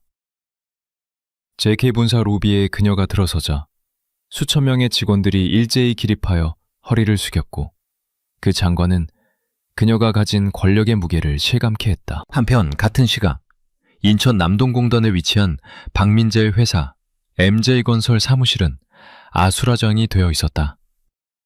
아침부터 쉴 새 없이 울려대는 전화벨 소리에 직원들은 패닉 상태에 빠져 있었고 여기저기서 고성과 비명이 터져나오고 있었다. 민재는 퀭한 눈으로 사장실 의자에 앉아 있었는데 그는 어제 빗속에서 겪은 충격으로 인해 한숨도 자지 못한 상태였다. 설마 진짜일까? 그냥 꿈이 아닐까? 그는 여전히 현실을 부정하고 싶었지만 책상 위에 놓인 한기석 실장의 젖은 명함이 그날의 일이 사실임을 잔인하게 증명하고 있었다. 그때 사무실 문이 쾅 열리며 김 부장이 사색이 되어 뛰어들어왔다. 사장님, 큰일 났습니다. 방금 자재납품 업체들에서 연락이 왔는데 오늘부로 외상거래 전면 중단하겠답니다. 밀린 대금 입금 안 하면 당장 자재 공급 끊고 현장에 있는 자재들도 다 회수해 가겠다고 난리입니다. 민재는 벌떡 일어났다. 뭐? 갑자기 왜 그래? 어제까지만 해도 잘 지내자고 했잖아. 내가 전화해 볼게. 민재가 소화기를 들었지만 엎친 데 덮친 격으로 경미 과장이 울상을 지으며 달려왔다. 사장님, 주거래은행 지점장님 전화인데요. 대출 만기 연장 불가 통고가 내려왔답니다. 그리고 기존 대출금 20억 원에 대해서도 기한 이익 상실 사유가 발생했다며 오늘 안으로 전액 상환하라고 하십니다. 안 그러면 당좌 거래 정지시키고 법인 통장 압류 들어간다고. 경리 과장의 말에 민재는 다리에 힘이 풀려 주저앉고 말았다. 기한 이익 상실. 그것은 은행이 기업의 신용 위험이 커졌다고 판단할 때 대출금을 즉시 회수하는 사실상의 사형 선고였다. 하루아침에 20억을 현금으로 갚을 수 있는 중소기업은 어디에도 없었다. 민재는 떨리는 손으로 수화기를 받아들었다. 지점장님, 접니다. 박민재. 갑자기 이러시는 게 어디 있습니까? 저희 신용등급 문제 없었잖아요. 이자도 꼬박꼬박 냈는데. 하지만 수화기 너머 지점장의 목소리는 낯설 정도로 차가웠다. 박 사장, 나도 어쩔 수가 없어. 본점 리스크관리본부에서 직접 내려온 짓이야. 그리고 자네, 혹시 JK그룹 쪽에 뭐 실수한 거 있나? 금융권에 소문이 파다해. JK 심기 건드린 기업이랑 거래하면 다 죽는다고. 나도 내 목숨 줄 챙겨야 하니까 섭섭해하지 말고 오늘 내로 돈 준비해. 전화가 뚝 끊어졌다. 민재는 멍하니 수화기를 들고 있었다. JK. 그 두 글자가 주는 공포가 현실이 되어 그의 목을 조여오고 있었다. 수연이 했던 말. 너는 이제부터 5만 원 한 장도 아쉬워질 테니까.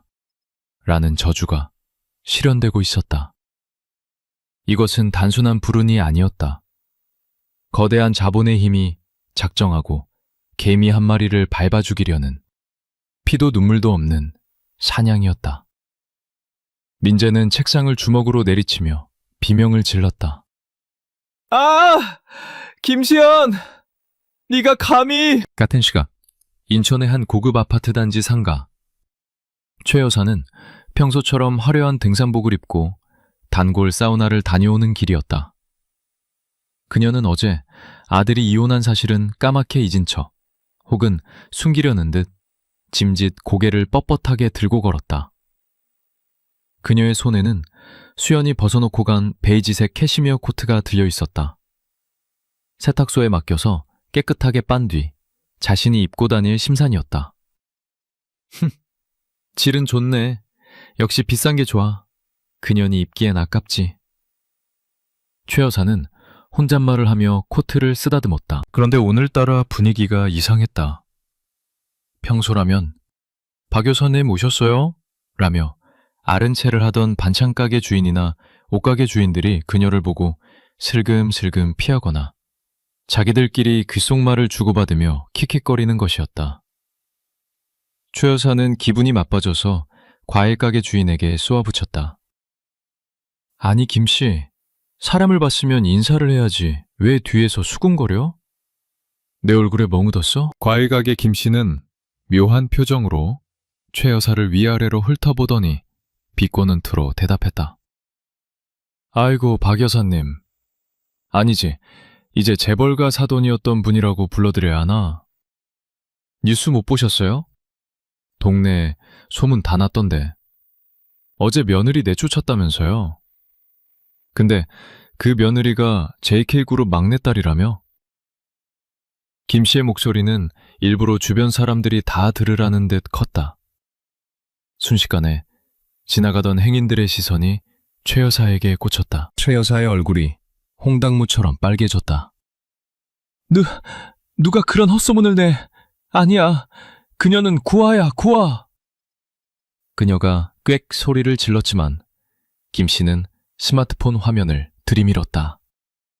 지역 커뮤니티 게시판에는 우리 동네 대박 사건, 며느리 구박해서 쫓아낸 시어머니, 알고 보니 며느리가 재벌 3세 이라는 제목의 글이 올라와 있었고, 어제 법원 앞에서 롤스로이스가 수연을 태우고 가는 사진까지 선명하게 찍혀 있었다.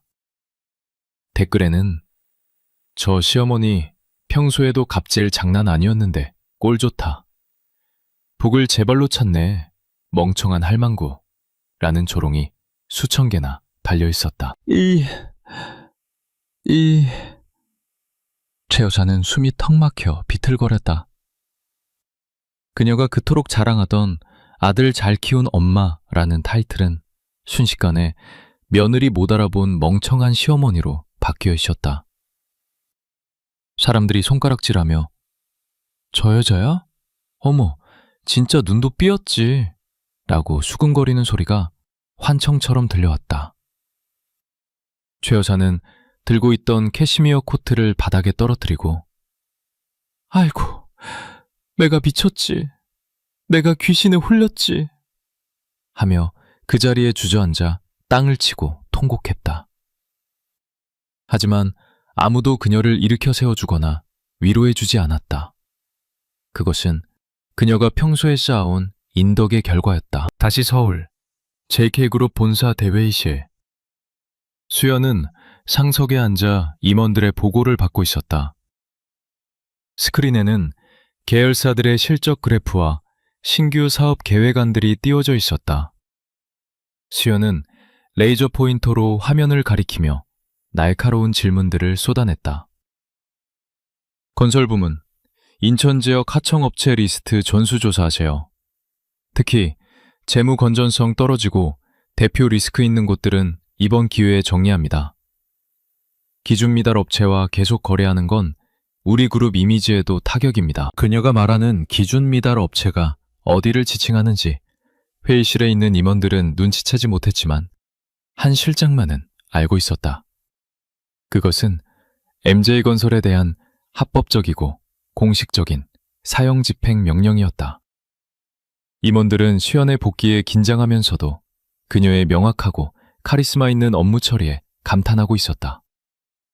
3년의 공백이 무색할 만큼 그녀의 감각은 살아있었고 오히려 바닥을 경험한 뒤에 생긴 묘한 여유와 도끼가 그녀를 더욱 강력한 리더로 만들고 있었다. 회의가 끝나고 집무실로 돌아온 수연에게 한 실장이 다가왔다. 전무님, MJ건설 박민재 대표가 비서실로 전화를 걸어왔습니다. 전무님을 꼭 뵙고 싶다고 한 번만 기회를 달라고 애원하고 있습니다만. 수연은 결제 서류에 사인하던 손을 멈추지도 않고 무심하게 대답했다. 차단하세요. 그리고 회사 로비 보안 강화하고요. 그 사람 잡상인 취급해서 절대 들이지 마세요. 내 시간은 이제 그 사람 징징거림 들어줄 만큼 싸지 않으니까. 한편 민재는 지푸라기라도 잡는 심정으로 여기저기 전화를 돌리고 있었다. 평소 형님 동생 하던 거래처 사장들, 술 사주며 관리했던 공무원들. 하지만 그들의 반응은 한결같았다. 박 사장, 미안하네. 우리도 먹고 살아야지. JK랑 척지면 우리 회사도 문 닫아. 한때 민재의 돈을 보고 모여들었던 파리떼들은 더 큰 포식자의 그림자가 들이우자마자 뿔뿔이 흩어졌다. 민재는 텅 빈 사무실에 홀로 남아 울리지 않는 전화기를 바라보며 절망에 빠졌다. 그때 유라가 사무실 문을 열고 들어왔다. 그녀는 민재의 상황을 눈치챈 듯 표정이 좋지 않았다. 오빠, 진짜야? 진짜 망하는 거야? 내 명품 가방들은? 우리 아파트 대출금은? 유라는 민재를 걱정하는 것이 아니라 자신의 안위를 걱정하고 있었다. 민재는 그런 유라를 보며 혐오감이 치밀어 올랐다. 너 지금 돈 타령이 나와? 이게 다 누구 때문인데? 네가 꼬드겨서 수연이 내쫓지만 않았어도. 민재가 소리를 지르자 유라도 지지 않고 대들었다. 웃기지 마. 오빠가 좋다고 해벌레에서 넘어온 거잖아. 이제 와서 내 탓이야? 두 사람의 고성이 사무실을 가득 채웠다. 사랑이라 믿었던 불륜의 끝은 추악한 진흙탕 싸움으로 변질되어 있었다. 민재는 머리를 감싸쥐었다. 수연이 차려주던 따뜻한 밥상, 자신이 힘들 때 묵묵히 등을 토닥여주던 손길이 사무치게 그리웠다. 하지만 이미 늦었다. 그는 스스로 복을 발로 차고 지옥문을 제 손으로 열고 들어온 것이었다. 창밖에는 다시 비가 내리기 시작했다. 어제 법원 앞에서 맞았던 그 차가운 비가 이제는 그의 인생 전체를 적시고 있었다. 저녁이 되자 MJ건설의 부도설이 증권가 찌라시를 통해 퍼지기 시작했다.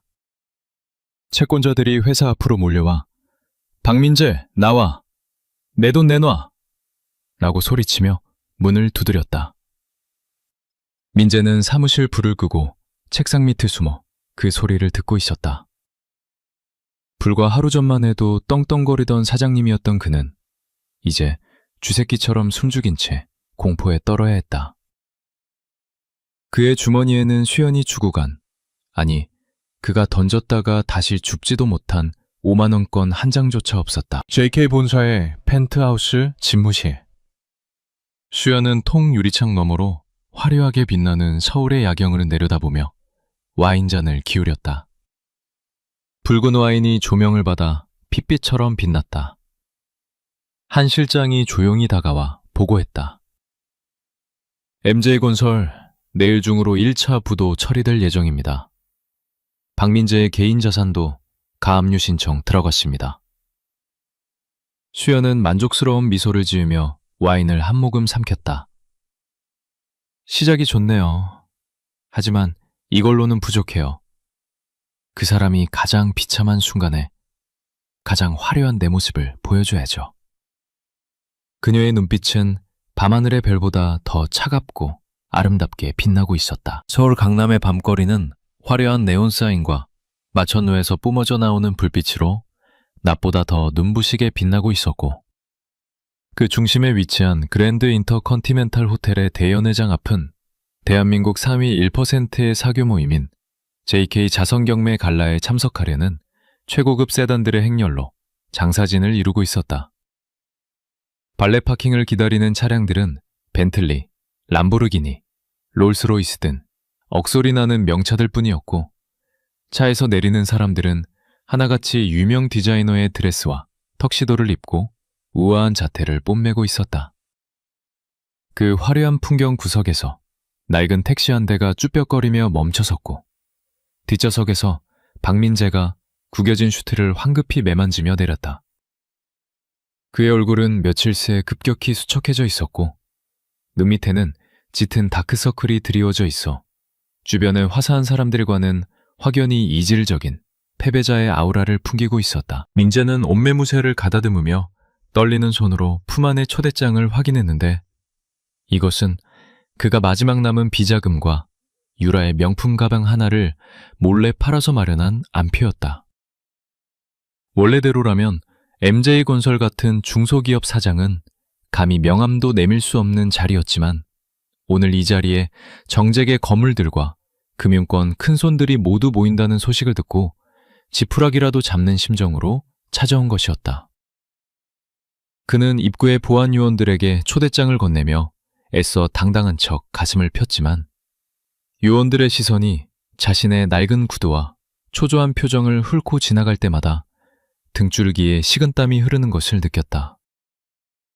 다행히 초대장은 진짜였기에 그는 안으로 들어갈 수 있었지만, 화려한 샹들리에가 빛나는 연회장에 발을 들여놓는 순간 그는 자신이 초대받지 못한 불청객임을 뼈저리게 실감해야 했다. 연회장 안은 샴페인 잔이 부딪히는 청아한 소리와 우아한 클래식 음악, 그리고 사람들의 낮은 웃음소리로 가득 차 있었는데, 그곳에 모인 사람들은 서로 인맥을 과시하며 여유로운 대화를 나누고 있었다.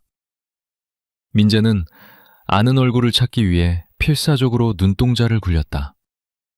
저기 H은행장도 보였고, 평소 안면이 있던 시행사 회장도 보였다. 민재는 억지 미소를 지으며 시행사 회장에게 다가갔다. 아이고, 회장님, 저 민재입니다. MJ건설 박민재요. 여기서 뵙네요. 하지만 회장은 민재를 보자마자 벌레라도 본 듯 표정을 굳히더니 대꾸도 없이 등을 돌려 다른 사람과 대화를 이어갔다. 민재가 뻗은 손은 허공에서 갈 곳을 잃고 멈췄고, 주변 사람들은 그를 힐끔거리며 수군거렸다. 저 사람 부도난 MJ 대표 아니야? 여기 어떻게 들어왔대? 뻔뻔하기도 하지. 모멸감이 쓰나미처럼 밀려왔지만 민재는 물러설 곳이 없었다. 오늘 여기서 누군가에게 자금을 융통하지 못하면 내일 당장 그는 감옥에 가거나 길바닥에 나앉아야 했기 때문이다. 그는 웨이터가 들고 지나가는 샴페인 잔을 하나 집어들고 단숨에 들이켰다. 알코올 기운이라도 빌려야 이 비참한 현실을 버틸 수 있을 것 같았다. 그때 장내 아나운서의 목소리가 울려 퍼지며 조명이 어두워졌다. 신사숙녀 여러분, 오늘 자선경매의 주최자이자 JK그룹의 새로운 미래를 이끌어갈 김수연 전무님을 소개합니다. 스포트라이트가 무대 중앙을 비추었고 거대한 문이 열리며 수연이 등장했다. 민재는 숨이 멎는 것 같았다. 무대 위로 걸어 나오는 여자는 자신이 알던 그 김수연이 맞으면서도 동시에 전혀 다른 존재였다. 3년 동안 보풀 일어난 니트와 고무줄 바지만 입던 그녀는 온데간데 없고, 몸매를 완벽하게 드러내는 짙은 네이비색의 오프숄더 드레스를 입은 여신이 서 있었다. 목에는 수십억 원을 호가하는 사파이어 목걸이가 영롱하게 빛나고 있었고, 짧게 자른 단발머리는 그녀의 도도하고 세련된 이미지를 극대화하고 있었다. 그녀가 마이크 앞에 서서 여유로운 미소를 짓자 좌중을 압도하는 카리스마에 장내의 모든 사람들이 숨을 죽이고 주목했다. 민재의 심장이 미친 듯이 쿵쾅거렸다. 저 여자가 내 아내였어. 내가 버린 여자가 저런 사람이었어. 수연은 부드럽지만 힘있는 목소리로 인사말을 시작했다. 귀한 시간을 내어주신 내외 귀빈 여러분께 감사드립니다. 오늘 이 자리는 단순한 자선 행사가 아니라 JK그룹이 사회적 책임을 다하고 더 나은 미래를 만들기 위한 약속의 자리입니다. 그녀의 연설은 완벽했고 청중들은 그녀의 말 한마디 한마디에 고개를 끄덕이며 경청했다. 민재는 멍하니 그녀를 바라보다가 불현듯 묘한 착각에 빠지기 시작했다. 수연이가 나를 보고 있어. 지금 저 눈빛, 나를 향한 거야. 그래, 아직 나를 잊지 못한 거야. 저렇게 화려하게 꾸민 것도 다 나한테 보여주려고 그런 걸 거야. 벼랑 끝에 몰린 그의 정신은 자기 방어 기제로 인해 망상에 가까운 희망여로를 돌리기 시작했다. 그는 수연이 자신을 여전히 사랑한다고, 단지 화가 나서 시위를 하는 것이라고 믿고 싶어 했다. 만약 지금 자신이 다가가서 진심으로 사과하고 예전처럼 바정하게 군다면 그녀가 마음을 돌리고 자신을 구원해 줄 것이라고 착각했다.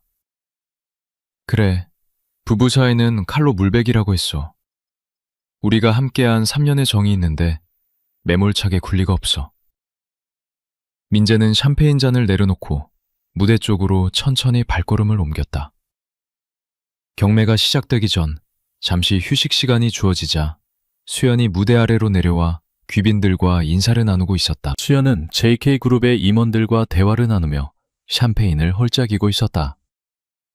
그녀의 주변에는 제게 거물들이 모여들어 아부를 떨고 있었고 그녀는 그 중심에서 여왕처럼 빛나고 있었다. 그때 누군가가 인파를 헤치고 불쑥 튀어나와 그녀의 앞을 가로막았다. 수연아, 여보! 그 촌스럽고도 익숙한 호칭에 주변에 정적이 흘렀다. 수연은 미간을 살짝 찌푸리며 고개를 돌렸고 그곳에는 땀범벅이 된 얼굴로 억지 웃음을 짓고 있는 박민재가 서 있었다. 어머, 누구시죠? 수연 옆에 있던 JK그룹 부사장이 불쾌한 듯 물었지만 민재는 아랑곳하지 않고 수연에게 다가가려 했다. 수연아, 나야, 민재. 당신 남편.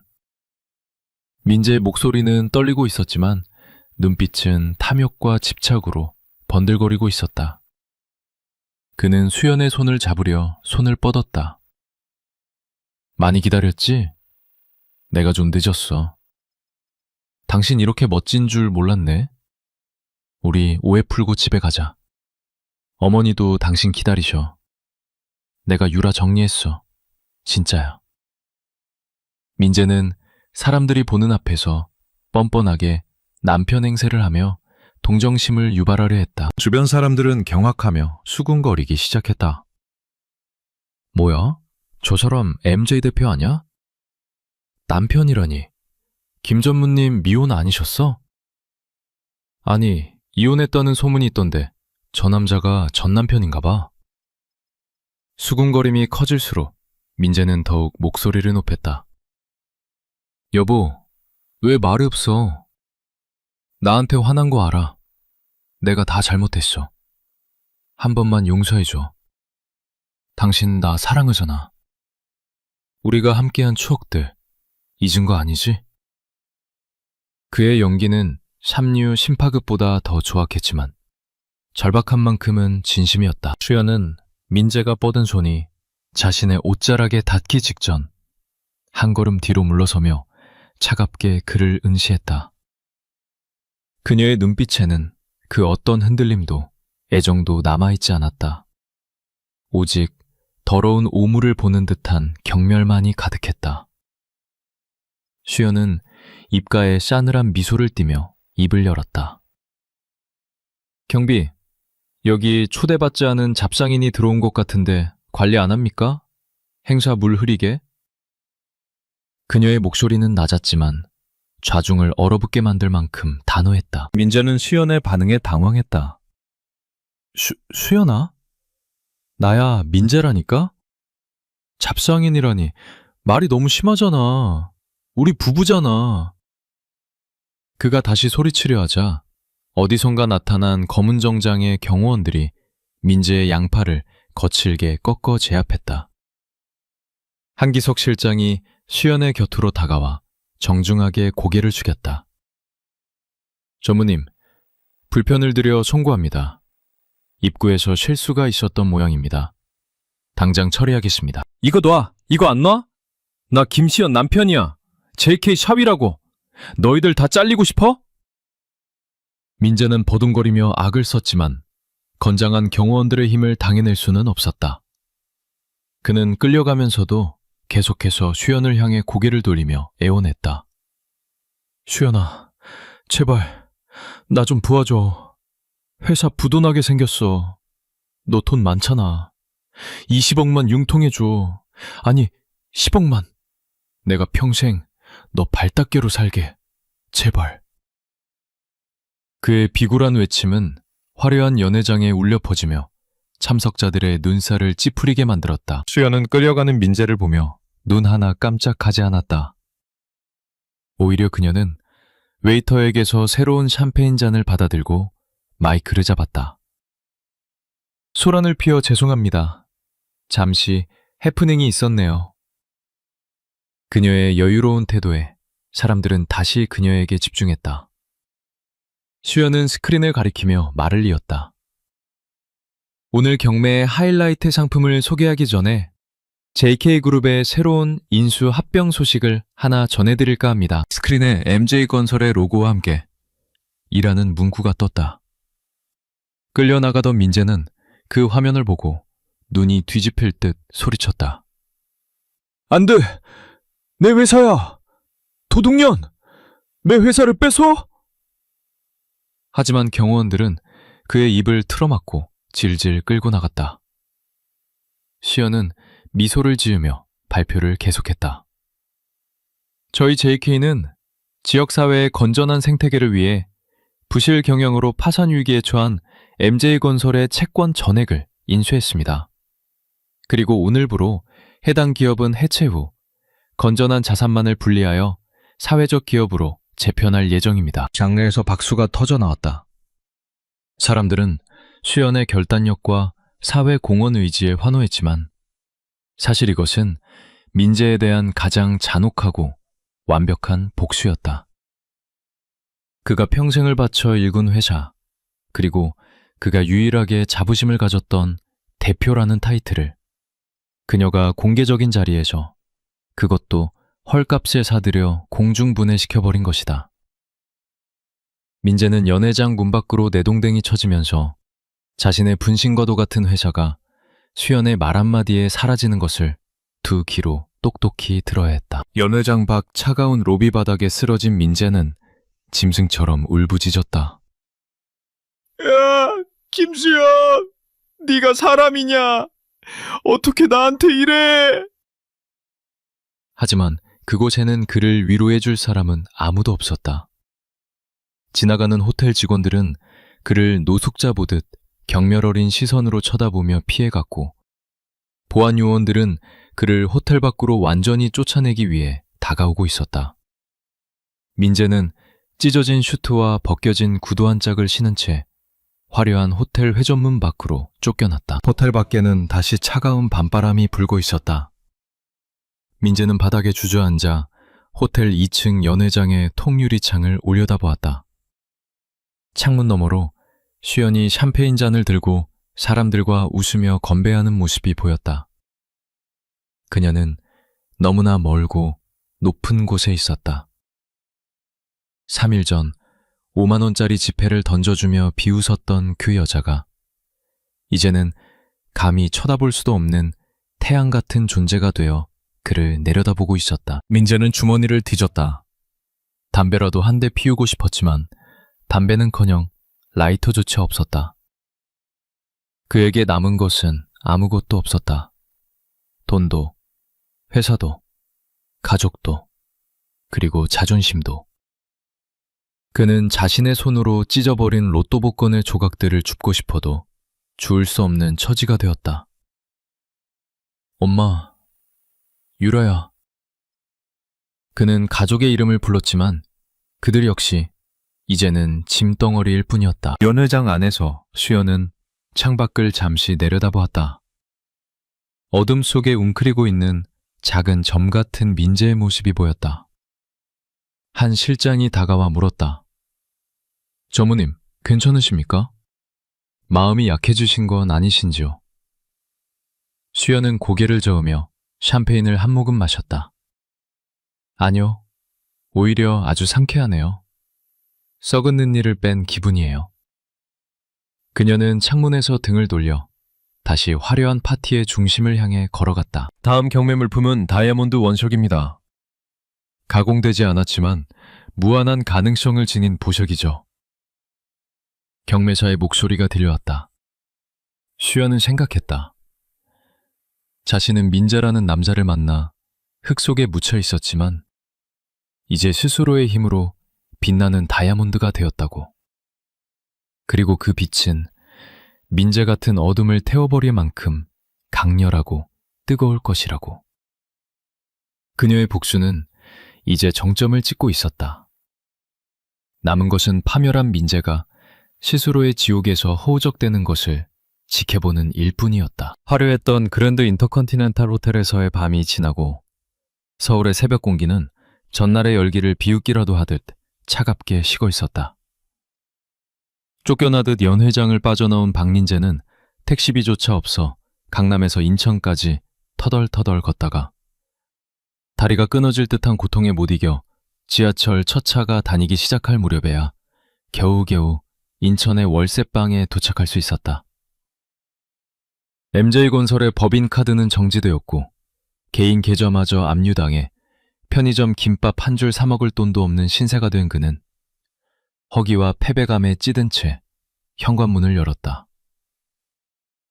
며칠 전까지만 해도 떵떵거리며 살던 고급 아파트에서 쫓겨나 급하게 마련한 이 좁고 눅눅한 빌라 단칸방이 이제 그가 가진 세상의 전부였다. 문을 열자마자 눈에 들어온 것은 난장판이 된 거실이었다. 옷가지와 잡동사니들이 바닥에 어지럽게 널려 있었고 그 한가운데서 한유라가 자신의 명품 가방들을 챙겨 여행용 캐리어에 쑤셔넣고 있었다. 민재는 멍하니 그 광경을 바라보다가 갈라진 목소리로 물었다. 유라야, 지금 뭐 하는 거야? 어디 가려고? 유라는 민재의 목소리에 깜짝 놀라 돌아보더니 이내 경멸스러운 표정으로 코웃음을 쳤다. 어머, 오빠 왔어? 꼴이 그게 뭐야? 노숙자가 따로 없네. 보면 몰라? 짐 싸잖아. 여기 냄새나서 더는 못 있겠어. 민재는 다급하게 유라의 팔을 잡았다. 짐을 왜 싸? 우리 같이 이겨내자며. 내가 다시 일어설게. 너 임신했잖아. 우리 아이 생각해서라도. 하지만 유라는 민재의 손을 벌레 털어내듯 거칠게 뿌리쳤다.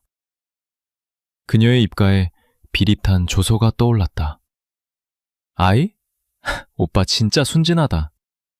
아니면 멍청한 거야? 내가 미쳤다고 오빠 애를 가져? 그거 다 거짓말이야. 오빠 꼬시려고 한 연기라고. 근데 이제 빈털털이 된 마당에 내가 굳이 배불러가며 오빠 뒷바라지해야 해? 유라의 충격적인 고백에 민재는 숨이 탁 막혔다. 거짓말? 임신이 아니라고? 그럼 초음파 사진은? 입덧은? 유라는 캐리어 지퍼를 잠그며 귀찮다는 듯 대꾸했다. 인터넷에서 다운받은 사진이야. 입덧? 그냥 속 안 좋은 척한 거고. 아, 진짜 질척거리지 말고 비켜. 나 오늘 비행기 타고 떠날 거니까. 오빠 덕분에 가방 몇 개 건졌으니 그걸로 위로금 셈칠게. 유라는 민재를 밀치고 현관 쪽으로 걸어갔다. 민재는 배신감에 온몸이 떨렸지만 그녀를 잡을 힘조차 남아있지 않았다. 그가 수연을 버리고 선택한 새로운 사랑의 실체는 돈이 사라지자마자 연기처럼 흩어지는 허상에 불과했다. 그때 방 안에서 자고 있던 최 여사가 소란스러운 소리에 깨어 밖으로 나왔다. 그녀는 유라가 짐을 싸서 나가는 것을 보고 기겁하며 달려들었다. 아니, 이게 무슨 짓이야? 우리 민재 놔두고 도망가려고? 내 손주는 어쩌고? 유라는 최 여사를 혐오스러운 눈빛으로 내려다보았다. 할망구, 손주 타령 좀 그만해. 없다니까? 그리고 당신 아들 망했어. 재벌 며느리 발로 차고 나 같은 꽃뱀한테 홀려서 인생 말아먹은 등신이라고. 알겠어? 유라의 독설은 최 여사의 가슴에 대못을 박았다. 유라는 멍하니 서 있는 두 모자를 뒤로 하고 하이힐 소리를 내며 사라졌다. 현관문이 쾅 닫히는 소리와 함께 좁은 방 안에는 무거운 정적만이 남았다. 최 여사는 바닥에 주저앉아 땅을 치며 통곡하기 시작했다. 아이고, 내가 미쳤지. 복덩이 며느리를 내쫓고 저런 여우년한테 홀려서. 수연아, 우리 수연이 어디 갔어? 걔한테 가서 빌자. 걔는 착하니까 받아줄 거야. 최 여사는 여전히 상황 파악을 못하고 수연을 찾고 있었다. 그녀의 후회는 진심 어린 반성이 아니라 놓쳐버린 돈과 안락한 노후에 대한 탐욕스러운 집착일 뿐이었다. 민재는 벽에 등을 기대고 시르르 주저앉았다. 머릿속에서 수연의 마지막 경고가 윙윙거렸다. 네가 뺏은 건 보석이 아니라 시한폭탄이야. 수연은 이미 알고 있었다. 유라가 가짜라는 것을, 그리고 자신이 파멸할 것이라는 것을. 민재는 자신의 어리석음에 헛웃음이 나왔다. 수연이 차려주던 따뜻한 된장찌개, 퇴근길에 건네주던 소박한 미소. 그 모든 것이 돈으로 환산할 수 없는 진짜 행복이었다는 것을 이제야 깨달았다. 하지만 깨달음은 언제나 너무 늦게 찾아오는 법이었다.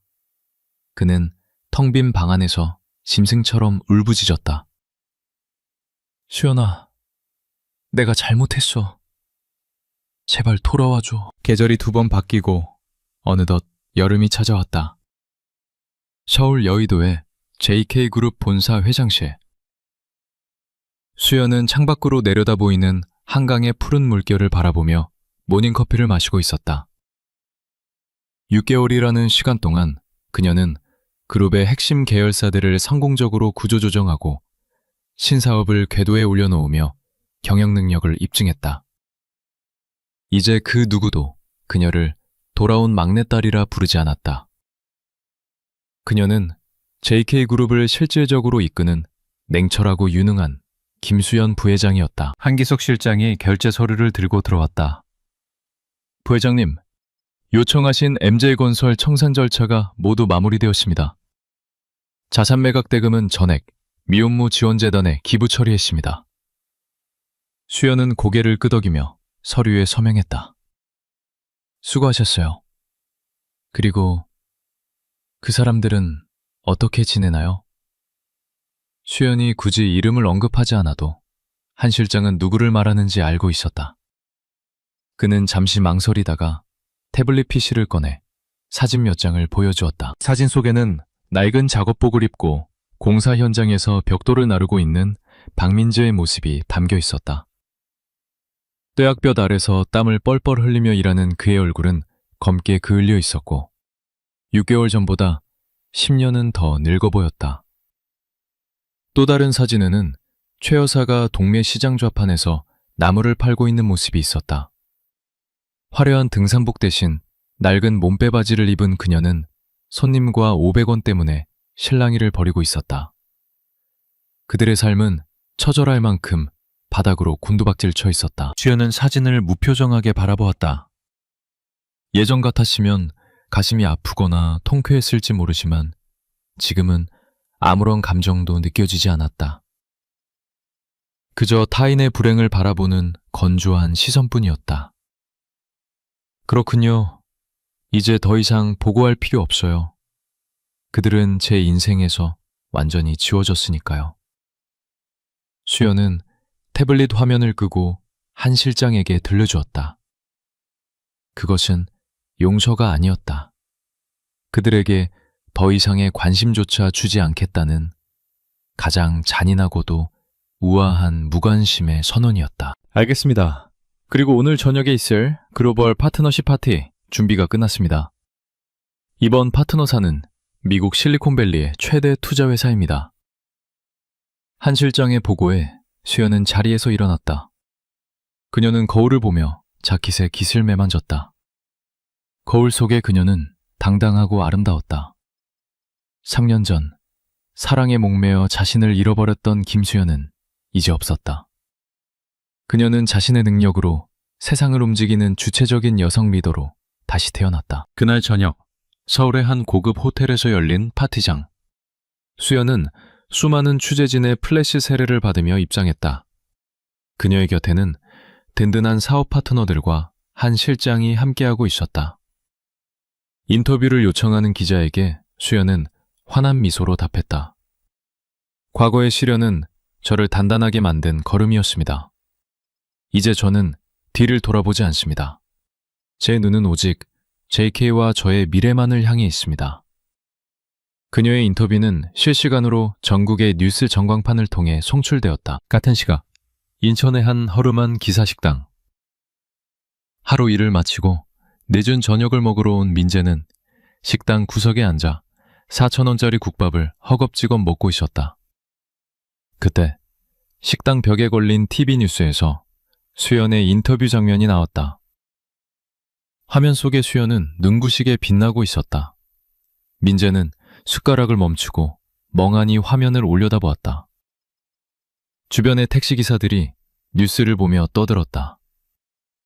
야, 저 JK 부회장 대단하네. 미모도 출중하고 능력도 좋고 저런 여자랑 사는 남자는 전생에 나라를 구했겠어. 민재의 가슴이 찢어질 듯 아파왔다. 전생에 나라를 구했던 남자가 바로 자신이었다. 하지만 그는 스스로 그 나라를 팔아먹고 지금은 국밥 한 그릇에 감사해야 하는 처지가 되었다. 민재의 눈에서 눈물이 뚝뚝 떨어져 국밥 국물 위로 번졌다. 수연아, 미안해. 정말 미안해. 그는 입안 가득 밥을 밀어넣으며 울음을 삼켰다. 아무리 후회해도 시간을 되돌릴 수는 없었다. 그가 버린 것은 단순한 아내가 아니라 자신의 인생에서 가장 빛나던 축복이었다. 화면 속의 수연이 자신감 넘치는 표정으로 건배를 제의하는 모습이 클로즈업되었다. 그녀의 손가락에는 더 이상 큐빅 박힌 싸구려 결혼 반지가 없었다. 대신 그녀의 네 번째 손가락은 비어 있었지만 그 빈자리는 그 어떤 보석보다 자유롭고 홀가분해 보였다. 민재는 고개를 숙이고 흐느꼈다. 식당 주인 아주머니가 혀를 차며 말했다. 아저씨, 밥 먹는데 왜 청승맞게 울고 그래? 사연 없는 사람 어디 있나? 얼른 먹고 가서 쉬어. 식당을 나온 민재는 밤하늘을 올려다보았다. 인천의 하늘은 여전히 어둡고 흐렸지만 서울 쪽 하늘은 도시의 불빛으로 환하게 빛나고 있었다. 그는 주머니에서 꼬깃꼬깃해진 1,000원짜리 지폐 몇 장을 만지작거렸다. 30분 만에 10대의 벤츠와 롤스로이스가 데리러 왔던 그날의 기억은 이제 꿈처럼 아득했다.